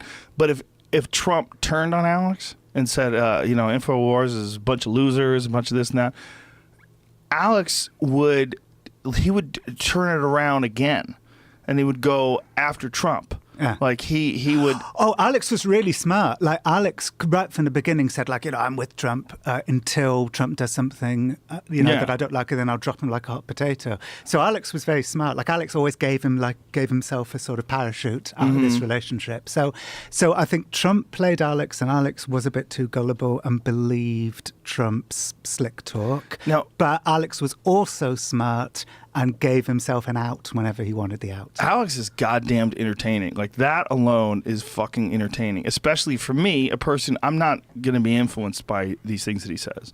But one thing that I have been influenced is by him uncovering some things that are real conspiracies. One of them being agent provocateurs that they use to disrupt peaceful protests. This was something that I didn't know was a standard tactic by the military and by certain politicians. And what they do is they will hire these people. I don't know like what branch of the military, what they do, but they will hire these people. And this has been confirmed by people that I know that are like special operators. They take these masked guys and say if they have some peaceful protest, the big one was the World Trade Organization. You remember that protest? Yeah. And these guys with masks and government issue boots came in, started smashing windows, lighting things on fire, and that gave them an excuse to come in and break up this riot where it had been a peaceful protest where they couldn't stop the peaceful protest. So now they break up these riots that they've created themselves, start arresting people left and right. Then they put up a no protest zone. This is all documented. What the fuck did you just do? Jamie's like, we need some dance music here. This video has music on it, apparently. This is the Was proof Alex- of the, But see, this is, I mean, he documented this, and has been documented by many people since then, and even in legitimate circles.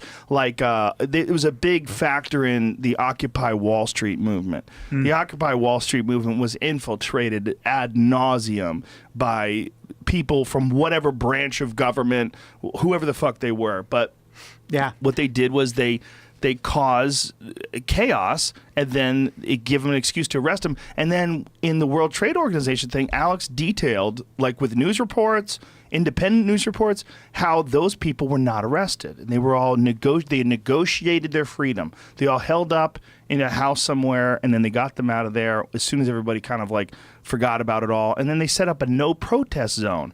And the no protest zone was fascinating because there's a lot of people that disagreed with the policies of the World Trade Organization. And these people were going to work with a pin on a backpack or a jacket that said WTO and had a line through it. The police told them they could not go through with the pin on. They could not go to work with a pin on that had a line through the word WTO, like they opposed the WTO. This is a no protest zone.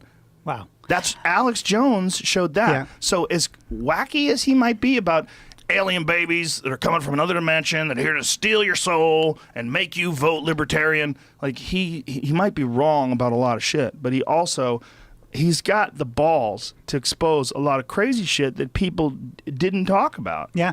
It reminds me of a time I went to Aryan Nations just before it closed down. Do you remember Aryan Nations What in is it? Idaho?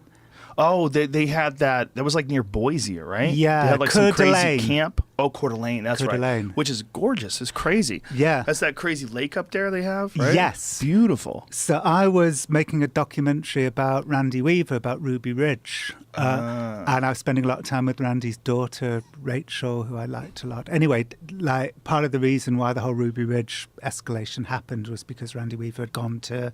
A lot of people don't know that story. Well, so- I tell the story. Yeah. Okay, so it was a family of white separatists, Randy and Vicky, and their children, Sarah and Rachel, and a boy whose name I've forgotten.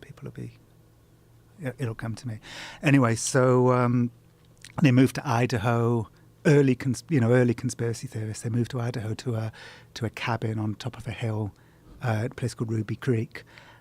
Anyway, Randy and Vicky used to go to Aryan Nations for like their picnics and barbecues, but they weren't, and this is a kind of pivotal point, they weren't as crazy as the people at Aryan Nations. They weren't white supremacists, but they were sort of fellow travelers, but not quite as crazy. So Aryan Nations was infiltrated, like all white supremacist groups, by lots of federal agents, and they saw Randy and thought they could work with him. So they said to Randy, will you be an informant for us? And Randy said no.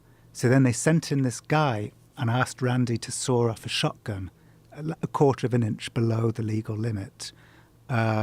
So Randy sawed off the shotgun for this guy, and then they said, we're federal agents, you just committed a felony, you're going to go to prison unless you become an informant for us against Aryan Nations. And Randy, being a kind of hot-headed idiot, said, no, fuck off. I made a big show of saying, no, fuck off. So they went back to their cabins. They went back to the cabin, and a warrant was issued for Randy's arrest, and Randy didn't turn up to court. So now the US Marshals are like hiding in the bushes, looking at Randy's cabin. Randy arms his kids, his tiny little kids, so they're patrolling up and down outside the cabin with these guns. They were becoming increasingly paranoid, thinking they were being watched from the bushes, and they were being watched from the bushes. CCTV cameras and US Marshals. Anyway, one day the US Marshals got too close to the cabin, and one of Randy's dogs started barking, and the kid, Randy's son, came out, 12-year-old kid, looked much younger, looked like 8 years old, came out with a gun, and gunfire happened. The US Marshals shot the little boy, nearly shot his arm off, and he turned around and tried to run back to the cabin, shouting, Dad, and the US Marshals shot him in the back and killed him, and they killed the dog, and one US Marshal was killed, and there's debate as to whether it was either Randy's son or a family friend, or whether it was friendly fire or not. So they got the son's body and put him in the cabin. And the next day, this FBI sharpshooter called Alon Horiyuchi turned up. So the FBI surrounded the cabin. A US Marshal had been killed. There were tanks. There were hundreds of troops. This was like in the Clinton 90s when the Cold War was kind of dying and they needed a new enemy. And so the new enemy that week was Randy Weaver and his family. So Vicky Weaver was holding their baby, Elishaba, in the doorway of the cabin. And the sharpshooter shot Vicky through the face and killed her. And then they pulled Vicky's body into the cabin, and Randy was shot as well, but survived. And a siege ensued of lasted about 2 weeks of the kids inside the cabin, the FBI outside of the cabin. It ended up ending peacefully. Bo Greitz, who was a big kind of militia hero, turned up and sort of helped to stop it from happening. to help to get Randy out of the cabin. And in the end, the daughters each got $1 million each in compensation, and it all kind of faded away. So I was making a documentary about all of this, and I went to Aryan Nations because I thought I can just turn up and say I'm friends with Randy Weaver and they'd let me in. So I turned up, and immediately all of these skinheads surrounded me and started asking me what my genealogy was, because they thought correctly that You're a Jew. that I'm a Jew. So I said, what's my genealogy? That was the word they used. What's your genealogy? So I said, I'm Church of England. And one of the Nazis, their Aryan Nations, made a joke and said something like, oh, Church of England, like you're the guys who blah, blah, made some kind of joke. And the skinheads sort of drifted away from me. And I've always thought that the guy who alleviated the situation was maybe an undercover agent who was like calming things down and You think so? protecting me. It's always crossed my mind, knowing how infiltrated those groups always are, just like the video that you showed, knowing how infiltrated those groups are. Do they know how infiltrated they are? They must do, right? That's got to be so weird. I know, they must do. Because they were like infiltrated to fuck. I mean, all of them were. Yeah, well, that's one thing the federal government does good. They infiltrate like the mob. Like they're always getting people to wear wires. Right. They're good at that. Yeah. Jamie, yeah. you wearing a wire? Oh, I forget we're live. They're There's good no at, need. Yeah. So I think they protected me in that moment when I could have had the shit kicked out of me. You think so? Yeah. If they found out you were Jewish? Yeah. Well, because I'm obviously fucking Jewish. No, I mean, not necessarily. Do you think? Yeah, if people don't know anything and they think all English people look like you. Right. It was my own stupid fault. I drove up the drive past all the signs that said no Jews. Jews turn back. No, as they surrounded me, I did think to myself, like, if I get beaten up now, it's my own stupid fault. Well, like the I Jew came thing is to so them. weird because it's a race and it's also religion. It's a weird one. Yeah. You know?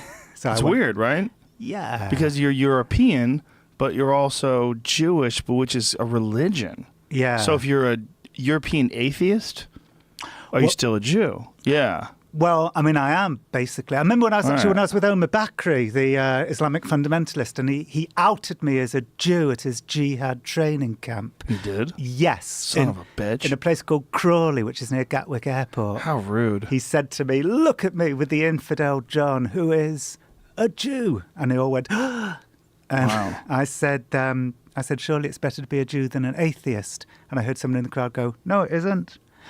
The thing that really surprises me about that exchange is that I am an atheist. So of all the places where I would choose for the first time in my life to kind of exert my Jewishness, like Right. I chose a fucking jihad training camp. It's like, what self-defeating. Did you have second thoughts about that one? Like, were you in the midst of those people going, what the fuck am I playing with here? Yes, although quite quickly the tension dissipated. And I remember like a bunch of these young radical Islamists all started asking me like what it was like to be a Jew. They were like treating me like a kind of tropical fish you'd Like, find. what do babies taste like? And I remember leaving that jihad training camp that day thinking I'd done some sterling work in bringing together communities. And Did you really believe that? well, I thought I believed it till 9/11. Oh, wow. Don't believe it anymore. And Omar's people were like, people in that room at that scout hut went on to become suicide bombers and to kill people and to drive vans into people. It was a different world before 9/11, though. The fear of jihadis was much, much, much less prevalent. Yeah, I made this film called Tottenham Ayatollah where I spent a year with Omar Bakri, and it was a kind of comic film about his attempts to he said he wouldn't rest until he saw the flag of Islam flying over Downing Street. So we made this sort of almost comic film about his sort of blundering attempts to create like Sharia law in Britain. And the joke of the film is that, this is never going to work. And it was kind of, some of his ideas were ridiculous. Like at one point he had these 5,000 black balloons carrying the call to war on these little, they were like leaflets, like attached to these balloons.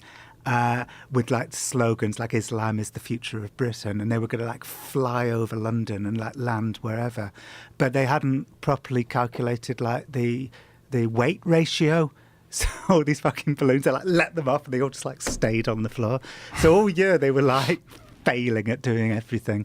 But then like this was like 96, and then 5 years later 9/11 happened, and now Omar's in prison in Beirut for inciting terrorism, and a lot of Omar's people became terrorists. True. John Ronson, you've been around. I've been You've around seen the some block. shit. I have seen some shit. So when was the last time you were in Alex's presence? Does texting count? No. Like, have you been around him Yeah. since Bohemian Grove? Oh, Like, yeah. In person? I went to visit InfoWars last August. And what did you think of him, like knowing him in the late 90s when you guys went to Bohemian Grove together, and knowing him now? Well, I mean, his operation has expanded like massively. Oh, yeah. Yeah, when I knew Alex in the 90s, InfoWars was a spare bedroom in his house with choo-choo train wallpaper, like Yeah. little trains, and an Empire Strikes Back poster.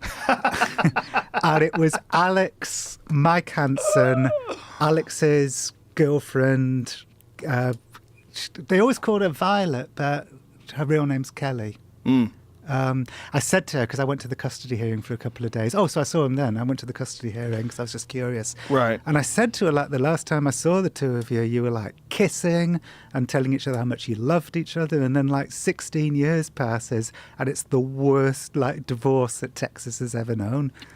That's Is what, it? That's what divorce lawyers were saying. Like, and all How's of it the worst? Oh, they just Because it went national? and they just hated each other so much. I mean, they hate each other. Sad. I said, and now Alex has got a staff of like 75 people, with like these giant hangers for his supplements, his male vitality supplements. Have you ever seen the video of when Joey Diaz and me are in Alex's studio and Joey realizes that it's on the internet? No. So because it's on the internet, he can say whatever he wants. So we go live, and Alex goes, well, actually, from here on out, we're on the internet, so you can kind of say whatever you want, but try to keep it clean. And the look of, for Joey Diaz, it was like the cat who saw the canary and realized that the cage was open. And so he's telling some story about smuggling weed through the airport. Listen to this. It's time to listen to your bullshit congressman or your bullshit governor or even a bullshit president. This is a political president, and he's hitting you with that same force shit that they give you every 4 fucking years, and you still vote for the fucking Momo, and then you get mad. Think about me saying the word fuck. With that, I'm out of here. I gotta go smoke a cigar. Hey, hold on a minute. We gotta say bye here to everybody. Solid points. Don't do the. No, I know. Joey, you get it. I'm with you, but this is just to let the American public know that every 4 years they buy the same shit they've been buying every 4 years, and the same people with This is their 2010. Harvard articulation and how they don't curse, and they're Christians and they have a family, and these are the same people that shove it up your fucking ass every year. The one thing that you'll get about me is I'll say fuck, but I will not fucking rob you. If I need something, I'll ask you like a man. You're gonna hey. So go fuck yourself, you cunt. Hold on 1 second. Take a joke, take a shuttle. Joey Diaz, Facebook, Twitter, check yourself before you wreck yourself. Big dicks in your ass. Okay, get out of here. You're in trouble. I'm the umpire. This is the. I'm throwing. All right. Listen. Stay black, because that's the most important. Okay. He made Alex speechless. He's the funniest man that's ever lived.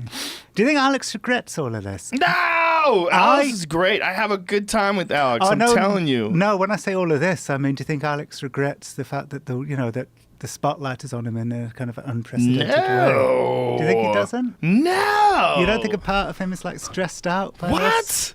Honestly, you don't He's think so? fine.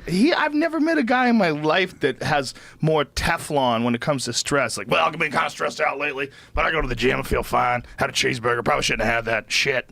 Trying to stick to my diet, but it's hard. He doesn't give a fuck, man. Like, he's a weird guy. Like, he's got a very unusual constitution. You know what I bet did stress him out, though? There was a couple of like pending lawsuits, like Chobani and Chobani? What does that mean? Chobani, the yogurt people. The Remember yogurt? He's the getting sued by yogurt people? Yeah, he got into trouble Why? with Chobani because he said they were like importing rapists. Oh god. And of course, he got into trouble with the pizza restaurant. And I would bet I mean, you... Pizzagate. That shit. Yeah, Infowars. Alex Jones apologized for saying Shabani supports migrant rapists. Did he really say that? Oh, Jesus Christ. Yeah, he did. He's so fucking And crazy. I would guarantee you that support it. I would guarantee you that and the Pizzagate stuff properly stressed him out, because I think both of those were risking his like entire operation. Okay, let me tell you something. It might stress you out. Like if it was you and you were being sued by Shabani, you'd probably be freaking out. You'd be like, I've clearly made a horrible mistake. I need to come clean and I need to apologize. I'm so paranoid that I freak out if I eat a Chobani guava and think I'm like, fuck, this is the most disgusting thing I've ever eaten. My threshold for getting like panicky and stressed out is very low. That's incredible considering you were in a jihadi camp. Yeah, I know. I often wonder why I put myself in these so dangerous Maybe that's why situations. it's so compelling when you do. Yeah. But Alex, you think, doesn't... No. Right. No, I know him, man. He's a different dude. Right. You know, like he's got I don't agree with a lot of the stuff he says, just like I don't agree with a lot of stuff my friend Eddie says, but I love the both of them. It's weird, man. And I get it. I get people saying that he's got too much influence and he does, you know, but my take is like, if you really think there's fucking alien bases on the moon and that there's child slaves on Mars, fucking shame on you. Shame on you. You know, I think the deeper and the more crazy he goes, the better his show is, the more it's entertaining. I mean, maybe I'm a bad person for that. I don't think I am, though. Yeah. You got me wondering, like, why I put myself in dangerous situations when Really? I'm such a Are you panicker. thinking about it? A little bit. Maybe it's because people who have anxiety disorders are quite good when it comes to actual, like, difficult situations, because we've rehearsed it so many times. Like, we panic unnecessarily so often that when something really worth panicking comes along, we actually handle it really well. Well, let me ask you, has there ever been a situation where you were confronted with an idea and you were like, you know what, that one is too dangerous. I'm not doing that. Yeah, when I was writing The Men Who Stare at Goats, The Men Who Stare at Goats was about this kind of secret unit in the 80s of like soldiers who were trying to like walk through walls and become invisible and kill. Was that remote viewing as well? Yeah, remote viewing was that. There was they were different, but there was like an overlap. I met a bunch of those guys Right, I bet when I you was did. doing that sci-fi show. Right, like Joe McMoneagle and Ed Dames. Do you remember that? Ed Dames. I met with him. Oh, yeah. okay, He was yeah. talking to me about how they found, you know, various bad people Right. using this weird stuff, and I was like, Yeah. Oh, yeah. No, so I met all of those people too. Like, remote viewing sounds like really exciting, but, you know, psychic spies in the military. But it turns out that actually their lives were quite shit because they were like, because basically they sat in a fucking room all day trying to like psychically sketch for like 20 years. They never Made saw any snot action. come out of my nose. Yeah. One of them told me that because they were black op, because they didn't officially Right. exist, Yeah. they had no coffee machine. They had to like bring their own coffee into work every day because they couldn't like justify having it. Also, the room that they were in was really like bad because they couldn't get it repaired because they didn't exist. Right. Yeah. So their lives were quite shit. So I'll tell you how I came to this story. So that was out. This guy called Jim Schnabel had written this book called Remote Viewers, which kind of, you know, uncovered all of that stuff. And there was this magician called Ray Hyman who was like a skeptic. I think he's dead now. The CIA brought him in to assess the remote viewing program to see whether they should keep it going or close it down. And Ray Hyman said it was kind of nonsense. And so that helped them, the CIA close down the unit. So I met Ray Hyman and I just happened to say to him, it's like one of those questions that kind of changes your life. I said to him, like, so when you were like in the military, like sniffing around with the remote viewers, did you happen to notice like anything else going on? And he went, yeah. He said there was this general called Stubblebine who like thought he could like burst clouds with his mind, and there was this lieutenant colonel called Channon who thought that he could like, you know, train soldiers to like fast for a month And so I had these like two names, Stubblebound and Shannon, and the whole Men Who Stare at Goats stuff, which wasn't out in the open, all came out. It was amazing that they were trying to kill goats just by staring at them. So so they had like, I met this guy who was like part of the goat staring program, and they had like, this is all at Fort Bragg. I had a trip around Fort Bragg one time, and I said to them like, so where's Goat Lab? And they went, you're not supposed to know about Goat Lab. So they had like, at one point they had like 30 goats in a room, and they were all staring at goat number 16. They all had numbers on their backs, and goat number 17 fell over, which I suppose is collateral damage. I mean, I would argue that if you stare at a goat long enough, it's going to fall over. I mean, everything's going to fall over eventually. Sorry, I was drinking water when I was laughing. Okay, sorry. So the goat really did fall over and die? Well, no. Guy Savelli. So we tracked down the goat starer. This is he now runs a dance studio in Ohio, the Savelli Dance and Martial Arts Studio. Jesus Christ. Yeah. So we tracked him down. I said to him on the phone, so do you still ever like kill goats just by staring at them? And he went, well, as a matter of fact, just last week, I killed my hamster just by staring at it. Hamsters live to be like 3 days old. He said he caught it on video, and I said, well, can we come and watch the video? So we went. He said, okay. So we flew to Ohio to meet Guy Savelli. The whole time, his son was filming me. Like the whole time I was there, he was filming me. So eventually, like he admitted, like why they were filming me, and it was that he was worried that I might be Al Qaeda, like trying to learn how to stare at people and kill them? Yes. So he was like filming me just in case. So he really believed it. Totally. So with this video, did it show him staring at a hamster and it does? I saw the video of the hamster staring. I should tell you, by the way, that the moment when I think I pinpointed the moment when they worked out that I wasn't Al Qaeda. And it was because it turns out that Guy Savelli's daughter is in the movie Chicago, like as one of the dancers, and so I kind of shrieked. I shrieked. I love Catherine Zeta-Jones, and I think like they all kind of relaxed. I think even like a kind of deep cover Al Qaeda operative wouldn't think to go that effeminate. So then they showed me the hamster video. It's a hamster. I'm sure this is on YouTube, by the way. I'm sure you can find this. It's if you typed in, I don't know, John Ronson, hamster, crazy rulers of the world, Guy Savelli or something. So the hamster's like running around in its wheel, and like Guy's off camera, like staring at the hamster.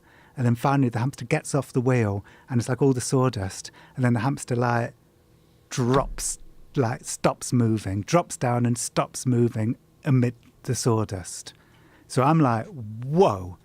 And then the hamster gets up again and the video ends. So I was like, that's not dead. Like, and a guy said... you flew all the way to Ohio to see a video of a hamster. Yeah. So a guy said, yeah, my wife told me like not to... My wife said, don't show them the part where the hamster dies. So what? Yeah, in case I was like a bleeding heart liberal, and I was like, yeah. His wife told him to not show you the video that you flew all the way the fuck to Ohio to see. Well, I think it's possible that the hamster just doesn't die. No way, bro. But it's true. But Guy showed me like a whole... Is that him? Yeah, there's Guy Savelli. Go full screen, please. You need to put a Guy Savelli in mind. Hey, what happens when you've got a guest who's on for 3 hours and they want to use the bathroom? Just go ahead and use the bathroom. Good. Can you cover for me? Yeah. We'll turn the volume on here. Okay. Oh, he's doing some fake martial arts too. There's this Guy is Savelli. hilarious. Somewhere on there, there's like... Oh, you don't understand. This is my favorite stuff, John Ronson. Look at this. This is my favorite stuff. It's all like pokes. Triangle of Death. Oh, it's called the Triangle of Death. Yeah. I didn't find the. Oh, go back to that. I need to watch that again. This is hilarious. Right here, behind there's a carotid artery. Ooh, the artery. And here is the esophagus. airway. Yeah. Now there's the ABC approach of helping a person or hurting a person. They need a clear airway, they need to be able to breathe, and they need to have circulation of blood through their body. Pause that for a second. What's one thing about bullshit artists is they always like use these real technical terms, like especially martial arts bullshit artists. They always talk about like medical terms that they're like disrupting the nerve, the vagus nerve that goes to the brain, and this is your C6, C7, your cervical disc, and I'm gonna attack the cervical disc through the carotid artery. They're all like, it's almost like they learn all these technical terms to sort of make their horseshit look more palatable. In order to live. In the poison hand technique, Poison hands. although I'm not showing you how to strike to penetrate the skin, of which we have a way to do that. What? I'm going to show you the motion that we use. Please to get don't through show there. anybody, sir. With your flabby Now, grandma just watch a arms. second. He's gonna watch. He's gonna show you. Oh boy. How's he alive? It's just the end part is my favorite, where he does like the fucking karate stance behind the guy's back. Is that your tap? And look at the end part, the little limp hand to the back. Oh, that guy's wonderful.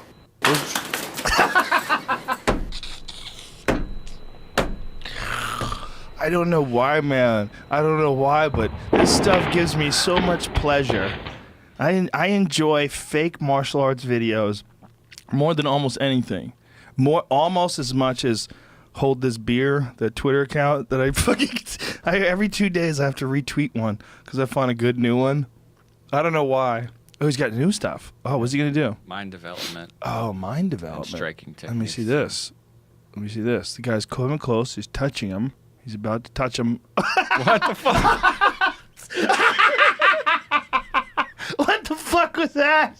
The guy's about to touch him. Chun Kun Tao means that you can do whatever has to be done to protect, not hurt.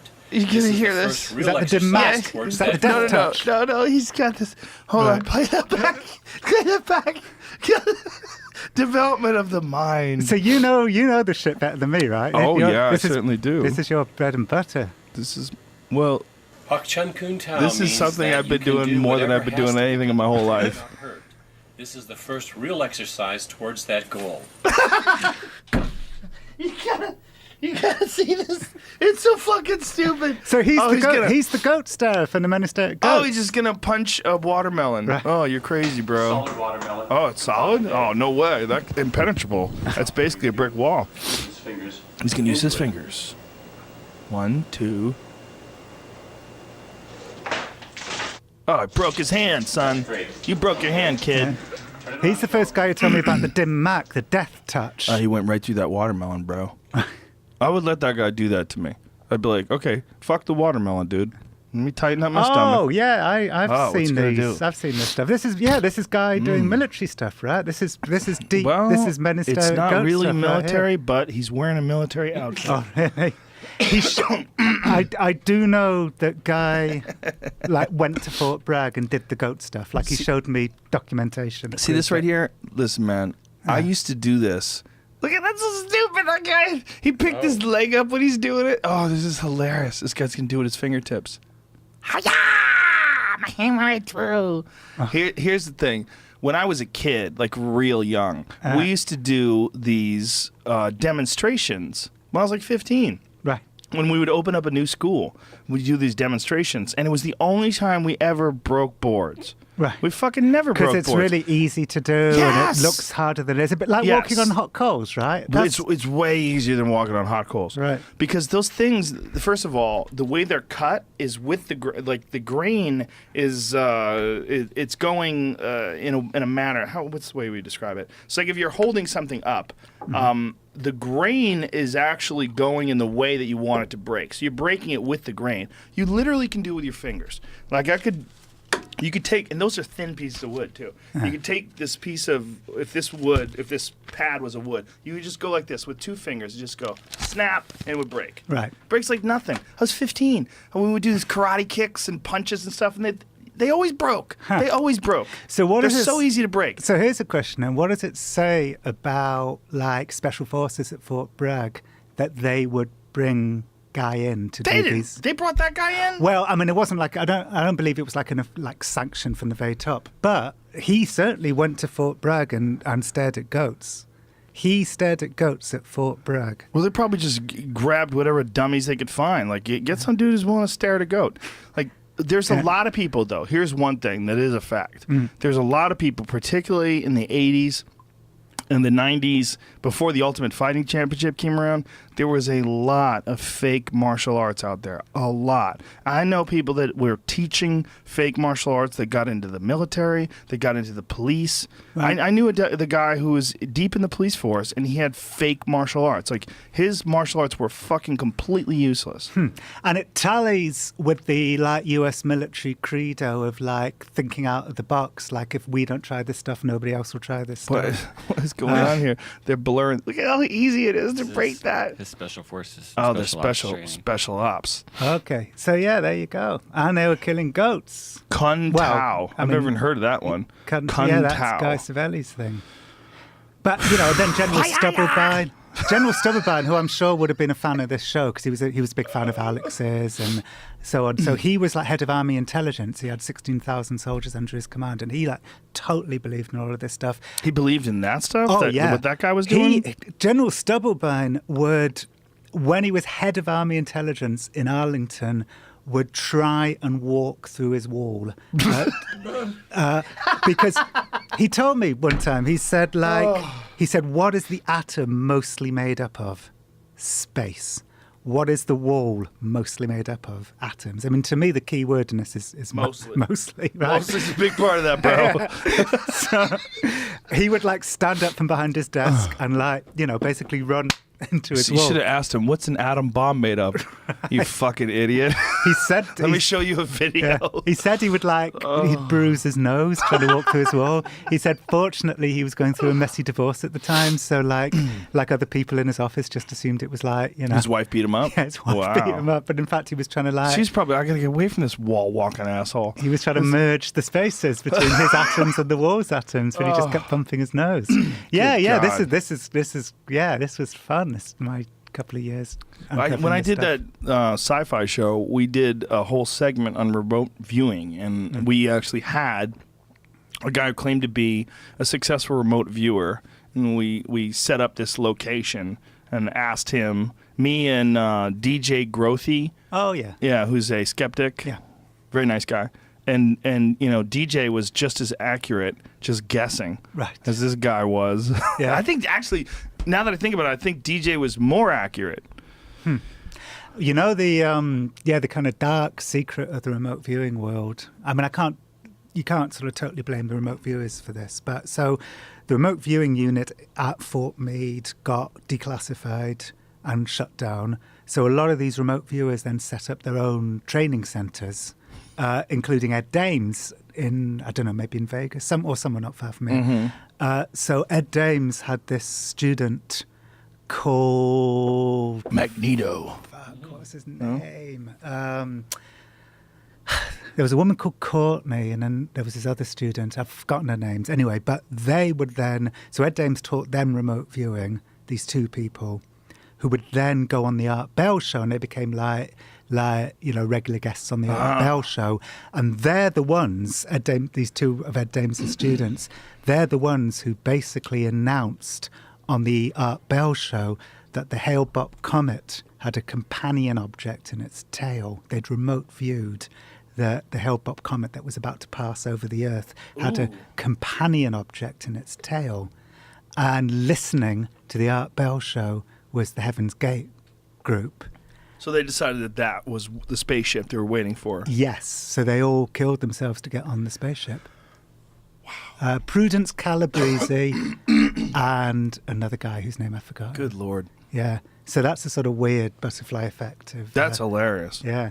That whole thing was it's amazing what people want to believe. When it goes back to conspiracy theorists, or whether it's the remote viewers, or even someone who would watch that guy's karate videos and think that he's really doing death touches. Right. He's talking about how he has a method of going through the skin to attack the organs. Like, right.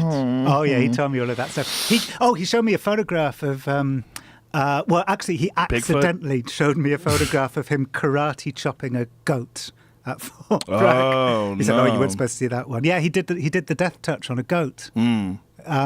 Lot of Well, you could fuck a goat up if you hit it in the right spot. a lot of indignities were meted out to goats in the U.S. military. Goats are actually pretty tough, though, now that I think about it. Yeah. I bet you probably couldn't kill a goat with a karate chop. Right. I mean, you have to really hit it hard in the right spot, like in the neck. Is it true that in the movie adaptation of my book, The Men Who Stare at Goats, there's a kind of bit of comedy where somebody thinks that they fell victim to the death touch, but it happened like years later, like 25 years ago, he was given the death touch, and now he's dying from it 25 years later. Was that in the movie? Yeah, that was in the movie. Is it true in like the death touch world, in the dim mak world? Is it true that some people think like you can touch them now? And I think that was the moment. Great. That's the moment. That movie was great. Yeah. So that's the moment. So you're well saying... found.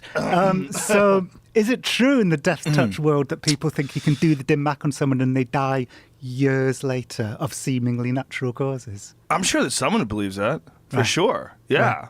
Yeah. Yeah. I mean, if you see that guy that was just having... Did you see that guy who did all the crazy stuff and the guy falls down? You might have missed it. You were Yeah, in but that's the in movie. loo. That's the movie based. Oh, you mean in the loo? Yeah, the other guy. Right. He does all Thank this... you for using an English word, by the way. And for you. He does all these crazy, like, fake karate moves. Slap. Right. And he slaps him in the back. Ugh. Yeah. Yeah, there's people that believe all kinds of crazy stuff. Well, you know, he definitely inspired the characters in the Men Who Stare at Goats movie. Have you ever seen what happens when one of these fake death touch guys fights a real fighter? No, did they kind of get the shit kicked out of them? Oh, it's horrific. There's a few of them. Right. And these guys just don't seem to learn. One of them that was recently in China was so poorly received that the guy who was the MMA fighter had to go into hiding because he beat the living fuck out of this guy in like 10 seconds. Right. Like the guy came out and did all this crazy stuff, and the guy just smashes him in the face, MMA style, and his kung fu was no good this day. Watch this. So you get the young guy in orange shoes who's like a legit fighter, and then the other guy who is this silly death touch guy dressed up like he's in a different century. And like, watch how this goes down, because it's horrible. Because this guy on the left with the orange sneakers on is a real trained fighter, and this other guy has a real belief in this system that he's been practicing under, and he has no idea that it's horseshit. And the way he finds out that it's horseshit is on YouTube. I mean, he literally finds out in this moment that what he's... I mean, he probably believed it. He probably believed that what he does is actually real and effective. So check this out. It's horrible. And they get together, blah, blah, blah. They go over what you're supposed to do or whatever. And they... I don't know if they make them shake hands. Yep, they shake hands. And then they go back, and then they get the party started. And it takes 10 seconds. Here we go. Ready, set, go. Here it goes. So this guy's like literally doing like some movie stuff.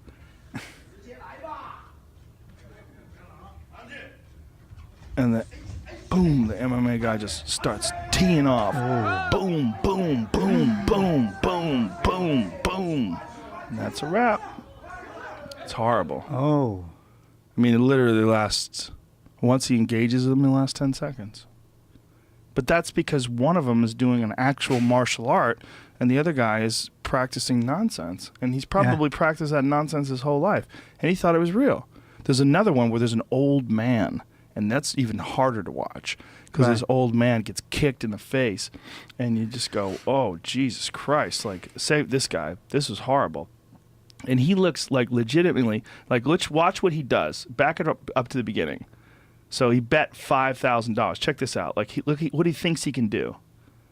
He claimed a 200-0 record. Look, he's not even touching these people. They just go flying. It's like they're a part of a cult, you know? So they move at him, and he really firmly believes that he can do this. Look, he's like manipulating them like he's a puppet master. It's so crazy. So this guy is so he's so like hypnotized by his own bullshit that he decides. So this is that he's like a gonna con, fight. right? Well, I don't know. See, here's the thing, because he actually makes a real fight with a real trained martial artist. So he may very well have been in on it himself. I mean, not in on it mean what I mean is he might have been taken by his own bullshit. He might have actually believed it. So now he's going to fight a young actual martial artist. And so he's got this crazy idea that he's just going to like give that guy the hex, and the guy's going to go flying through the air like the other guy was teaching. But this kid just sort of circles him for a few seconds, and then just like that other video, beats the holy fuck out of him inside of about 10 seconds. Just zoom off until they engage. Yeah, it's like, here it goes. See, he's like doing all this craziness. And the young martial artist just grabs him, punches him, kicks him, and he's like, he's holding his face. He's like, what the fuck? And the young guy's really nice. Look, he's like, you okay? You want to keep going? And he's holding his mouth. Look, the young guy like literally says, look, does he want to keep going? Let's stop. This guy's bleeding out of his nose. Ooh. And so he says, keep going. He says, I'm fine. And so he gets his hands up. Like this time it's going to work. This time I'm going to hit him with the full voodoo. And this kid just blam, blam, blam. And then this kick, boom. That was where it gets horrific. And that guy was probably like 60. It's not a good time to get kicked in the face. You know, in the military, I'm remembering, I don't think about the Ministerial Goats that much because it was so long ago, but now I'm remembering some of the other stuff that they were doing. And there was a lot of weaponry stuff, you know. There was the Prophet hologram. All of this sort of came from the central well of, like, you know, 80s believing. Prophet hologram? What's that? That they would, they never like got it off the ground, but what they were trying to do was have a hologram of Allah that they would project over an enemy capital. And Allah would basically say whatever the US military wanted him to say. Like, the Americans aren't that bad. God bless President Bush. They had a race-specific stink bomb, which, again, they never managed to get off the ground. What about the gay bomb? They had the gay bomb. That was real. Yeah. They literally were engineering some sort of a chemical warfare device that would turn men homosexual. Yeah, and what's less known about it is that they were also trying to do a halitosis bomb so that you'd turn the enemy gay. And then he gave him bad breath. Then he gave him bad breath, and they'd be like so freaked out that the Americans would come in and win. Wow, they would just have shame all around. Yeah, they had attack bees that would again just attack the enemy. None of these things got off the ground, I don't think. Well, I guess it's sort of like writing comedy. You throw a lot of shit against the wall, and only like 1/10 of it sticks. Yeah, like. And some things did stick, right? I mean, the taser came from the military. But that seems totally reasonable, though. Everybody knows you can get electrocuted. Yeah. You figure out a way to get a large charge into a small device. Yeah. And then there was all those kind of weird aural techniques that they would do at Guantanamo and Abu Ghraib. Aural meaning oral? Yeah, I probably sound. said it wrong. Yeah, where they would like try and play subliminal sounds. Like Right. They'd blast like Metallica at people, but laced into Metallica would be these like subliminal sounds that would try and like hypnotize people. Do you remember when they used to do that in movie theaters? Hungry Eat Popcorn. They would have like subliminal images that would like in between like screens. Like one 35th of a second. Has ever like one frame? Has ever been shown that actually worked? It works. I'm not sure that it ever worked in the. I met this guy. Oh my God! I just remembered. So I met this guy called Jamal Al-Harith, who had been released from Guantanamo, and he was telling me about all of this stuff. He was in Guantanamo for like 2 years, and then he got released. And he was telling me about this stuff. He said they played him an entire CD of a Fleetwood Mac covers band at normal in Guantanamo at normal volume. Those guys are just fucking winging it, man. Well, I said to him, they're just winging it. I said, what was going on? He's like, I don't know. I said, like, were they doing it to be nice? Maybe they thought you were a fan. Right. You want to make it more pleasant. He said it was Guantanamo. They weren't trying to be nice. Anyway, so I interviewed Jamal Al-Harith. He was telling me about all of this weird shit. And a few months ago, he goes and fucking joins ISIS and blows himself up somewhere. This guy, the Fleetwood Mac cover band guy? Yeah. Wow. Yeah. So when they arrested him and brought him to Guantanamo Bay, was he innocent of those charges? Well, he certainly convinced everybody that he was. And in fact, Tony Blair got involved and helped get him out of Guantanamo. Wow. Yeah. Then he went on to be a jihadi. What I don't know, but I'd be very curious to find out, is exactly the question that you just posed. Like, was he always a jihadi? Right. Or did the experience of being in Guantanamo somehow, like years later, help to turn him into a jihadi? I don't know the answer to that. Well, you got to question. think, if you're an innocent person and for 2 years they take away your freedom Yeah. and they make you listen to Fleetwood Mac cover band, you're like, I can't get over that, man. Right. It stained my soul. Yeah, I have no idea, but I met this guy, very personable young man. I met him at a hotel in Manchester. Wow. Which is where I interviewed him for the Men's Day at Goats. And where that's did what he happened to him. kill himself? I can't remember. Can you He look killed it up? other people as well? Jamal, I don't know. Jamal Al-Harith. Also heartbreakingly from around that time, Omar Bakri, who was the guy, the jihadist I made a film about, his son, he had this really sweet little kid, the son, Mohammed, who was really scared that like his father might get hurt because he was like so public and open, and he would like confide in us that he was scared that his father would get hurt. Fucking 2 years ago, his son joins ISIS, tries to leave ISIS, so ISIS kill him. I know all these people I knew 20 years ago. I tell you, all the worst. Here we go. Jamal Al-Harith been killed when he carried out a suicide car bombing in Iraqi Mosul. army base. Yeah. Jesus Christ. Yeah. I know. What Bad. does that feel like when you hear that you I was- knew someone that became a suicide bomber? I was. Well, Jamal, I just met that one time, and but still, you knew him. yeah, well, I met him that one time. If I had someone on my podcast that turned out to be a suicide bomber, Well, you did. who? No, you. I did? You mean if? No. I Oh. thought you were saying I did and I didn't know. No. Like, shit, you gonna tell me something? I thought you were saying that you did, but you No. were, Well, I you were- did have a guy on my podcast that almost beat a woman to death after he was on, and now he's in jail for life. Shit. Yeah, it was a very public story. He's a MMA fighter named War Machine. His name's Okay. John Copenhaver. Right. And he apparently found this girl that he was dating, but they broke up. He found her in bed with another man and wound up beating him and beating her like half to death, like ruptured her liver, broke her ribs, smashed her face, broke her teeth. Horrific. And she was here with him. Ugh. What do you When- think it when he was? visited. Do you think it was steroids? Do you think it was psychopathy? All the above. I think steroids probably played a factor. Traumatic brain injury probably played a factor. I think That's what they say about Chris Benoit, right? Mhm. That it was maybe Yeah. a traumatic brain injury. it's a huge factor because these guys they get hit in the head so many times, and no one can tell you when it's going to go bad. No one knows, and it varies. Like you might be able to take 100 punches. For me, it might be 30. You know, no one knows. It doesn't really make sense. Yeah. And you don't know what they're absorbing in training versus what happens in actual fights, and and what the effect it has on one person is very different than the effect it has on another person. Also, how much time is in between these beatings that they've received? Are they receiving them on a regular basis? Does it change them like instantaneously? I know far too many people that have experienced a lot of shots to the head where it's completely changed who they are. Right. Right. But Yeah. this guy was troubled to begin with. I mean, he saw his father die, beaten up by cops. Wasn't that the story? I think that was the story. Something fucked up, experienced at a very young age. I wonder whether, I wrote this book called The Psychopath Test, and I met a martial arts guy once. I got into like a road rage instance with this guy, and I had my son was 1 at the time, and he like leapt out of the car, and I said, my son's in the car, and he said, I don't give a fuck about your son. And afterwards, when I wrote The Psychopath Test, I always remembered this guy as being like, I wonder whether he was a psychopath.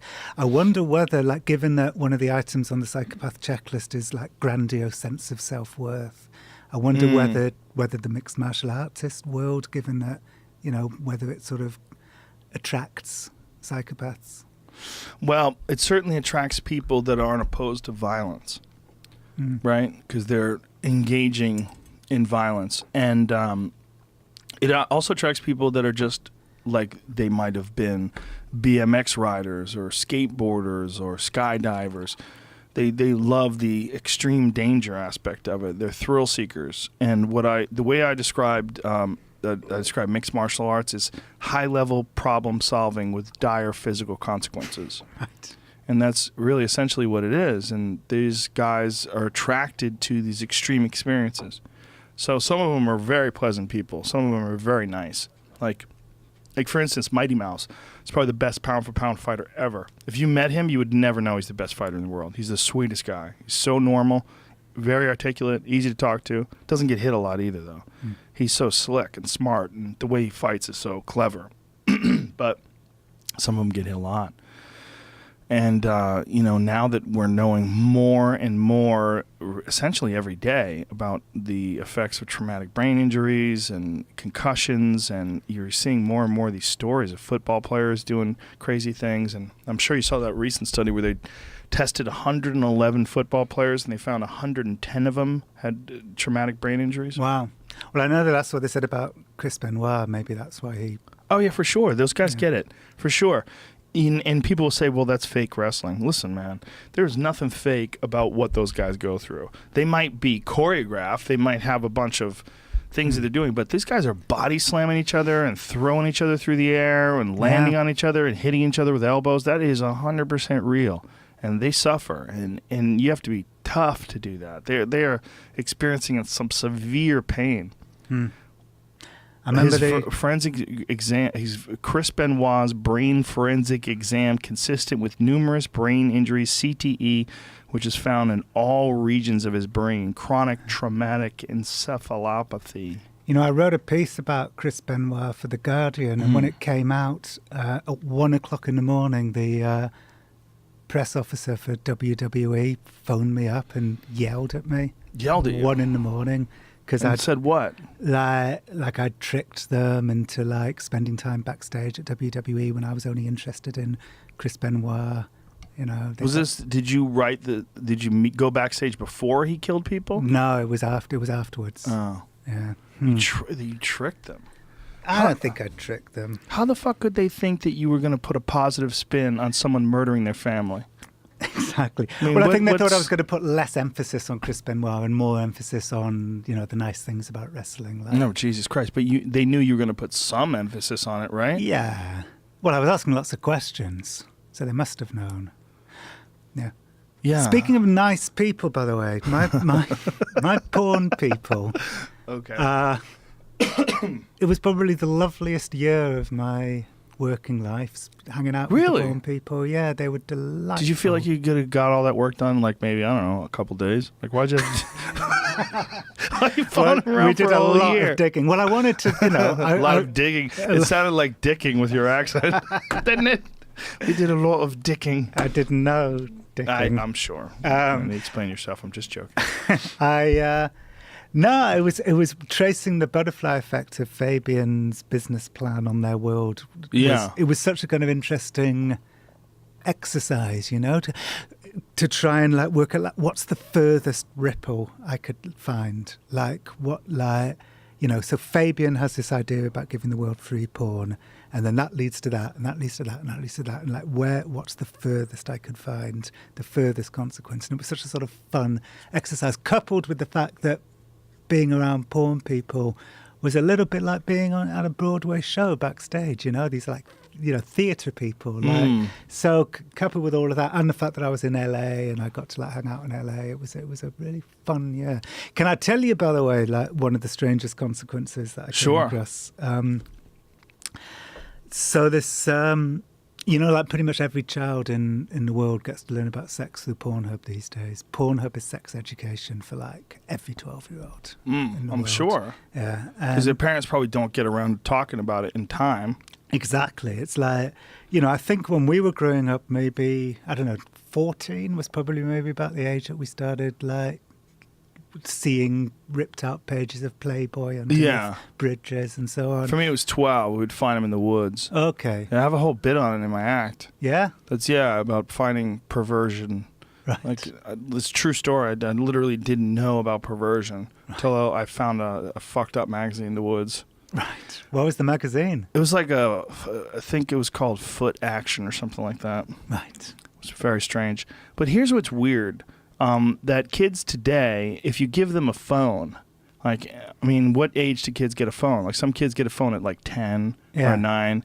You're essentially giving them porn. Yeah, you're giving them every awfulness that you could. You're giving them ISIS beheading Yeah. videos. You're Oh, giving yeah. them that. Yeah. So Yeah. anyway, so I was really interested in like, so what are the consequences of this? Of like 12-year-old kids learning about sex through Pornhub, and I found this terrible consequence in Oklahoma. So this was a boy called Nathan with autism. So he was like an awkward kid with autism. Trying to like chat up a girl but didn't know how to do it. So he thought like the smartest, he thought he should text her lines of dialogue that he'd heard in porn films. So he texted her, first he texted her a bunch of hentai porn photographs, and she didn't respond. So I said like, if she'd responded, what would you have done? He said, I would have stopped. Like if she said, can you stop sending me these? What would you have done? He said, I would have stopped sending them. I just assumed she was busy. So then he texted her a line of dialogue that he heard in a porn film. And it was, I want to bend you over and rape you from behind. So he is now on the sex offenders registry for 25 years, which means he has to live in a house right at the edge of town because he has to be 2,000 feet away from parks and daycare centres. He can't go anywhere where children go, so he can't go to football games, basketball games. He can't go to the park. How old was he? He was 17 and a half, I think, something like that, maybe 18. But kids as young as 8 years old are on the sex offenders registry in the United States. 8? 8 years old, I had no idea. Boys and girls, by the way. Like if you play, there's this little boy, they were like playing this game where they'd take their clothes off in the dark and then put their clothes back on quickly, like a bunch of 9-year-old kids or something. This one kid kept his clothes off when they turned the lights on. The girl complained to her parents, and this boy is on the sex offenders registry. Jesus Christ. Yeah. So you can't, like, so with Nathan. First of all, where the fuck were the parents? Right.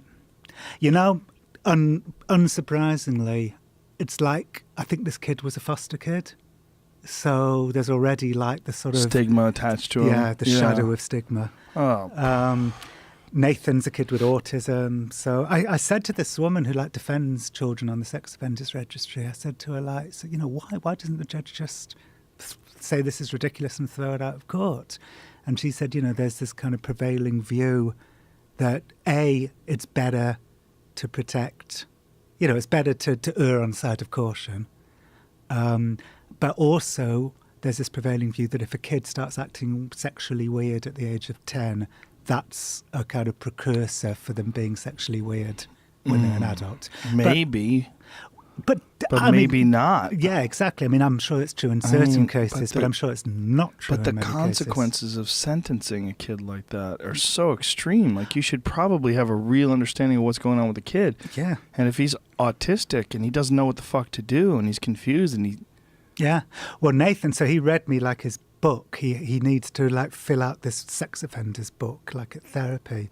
And so he was like reading me the... How old is he now? I think he's like about 20 now. He's going to be on the sex offenders registry for the next 23 years. No, what is it like talking to him? Is he...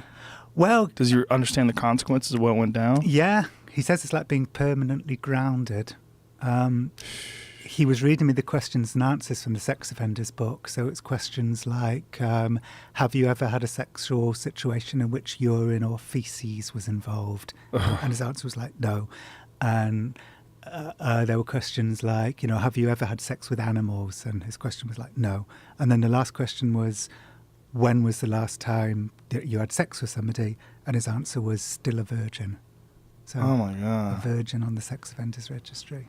Wow. I mean, of course you can understand why Obviously. the girl was scared and Oh, yeah. told her parents, and the parents told the police. Like, you can totally Yeah. understand it from the other point of view. Oh, 100%. Yeah. Yeah. But, you know, I mean, what a butterfly effect that is. Yeah. And I'm not saying any of this is Fabian's fault. This is all unintended consequences. That's just access to sex and porn. And, you know, the other thing that's weird is that porn, for the most part, I mean, other than this bespoke porn, which is very specific, but porn, there's like levels to the depravity that never existed before. Yeah, because everything's keyword searchable. This is what happens when you let tech people run the world, and But it's also SEO ramping people. up. It's also people get tired of just people kissing and then having sex. Yeah. And so then it's like, I want to watch a guy tie a girl up. Oh, I want to watch a guy spit in a girl's mouth. I want to watch her get smacked around. And then it gets weirder and gagging and all this, you know. Yeah, exactly. That's one consequence of the ubiquity of, like, you know, free porn and just the sheer volume of free porn. Yeah, you got to that there is stand there. out with extreme content in some way. But the right? other thing is all these search engine people are sort of looking at what's being searched for the most. What is number one? Well, I tell you what, what's like I don't know if it's number one, but I'll tell you what's really like way at the top. It's anything to do with like stepsisters, stepbrothers, stepfathers, stepdaughters. Really? Incest. Stepmoms? Incest porn is basically. But it's not real incest. It's not like real you get incest. away with it. But actually, when I was on the set of Stepdaughter Cheerleader Orgy, poor Mike Quasar, the director, like there was a bit of dialogue, like these guys were like saying, "Oh, I think your stepdaughter's sexy," but they kept on getting it wrong. And I was saying, "I think your daughter's sexy," and Mike's going, "Stepdaughter," like Mike behind the camera's going, "Stepdaughter." That's hilarious. Yeah. We don't want to be too fucked up here, people. Step. Keyword step. Go All on, right, Mike. take one. These are great people. My porn people were great people. Well, that's nice. Yeah. You know, and that sort of shatters some of the stereotypes of people have about porn, that the people are sleazy and uncaring and doing coke and smacking each other. This show, if I may blow my own trumpet, Please do. which I learnt on the set of Blow My Own Trumpet.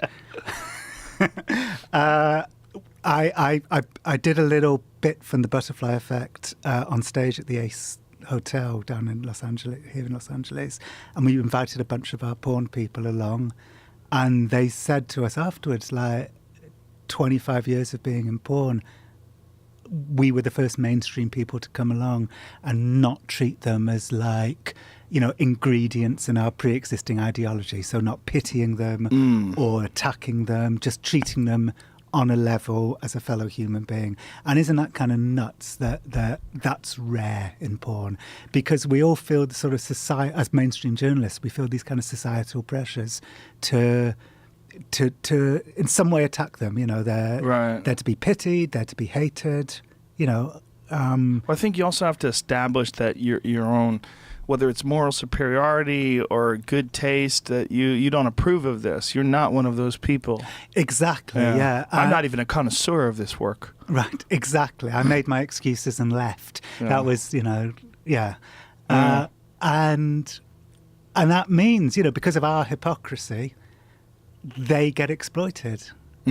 So that's why I wanted to do this show. I'm sorry that I sort of brought it back. No worries. Full circle, but that's one of the reasons why I wanted to do this show. When I first moved to California, I was on this sitcom called News Radio, and one of the guys who was a writer on News Radio was a writer for porn films on the side.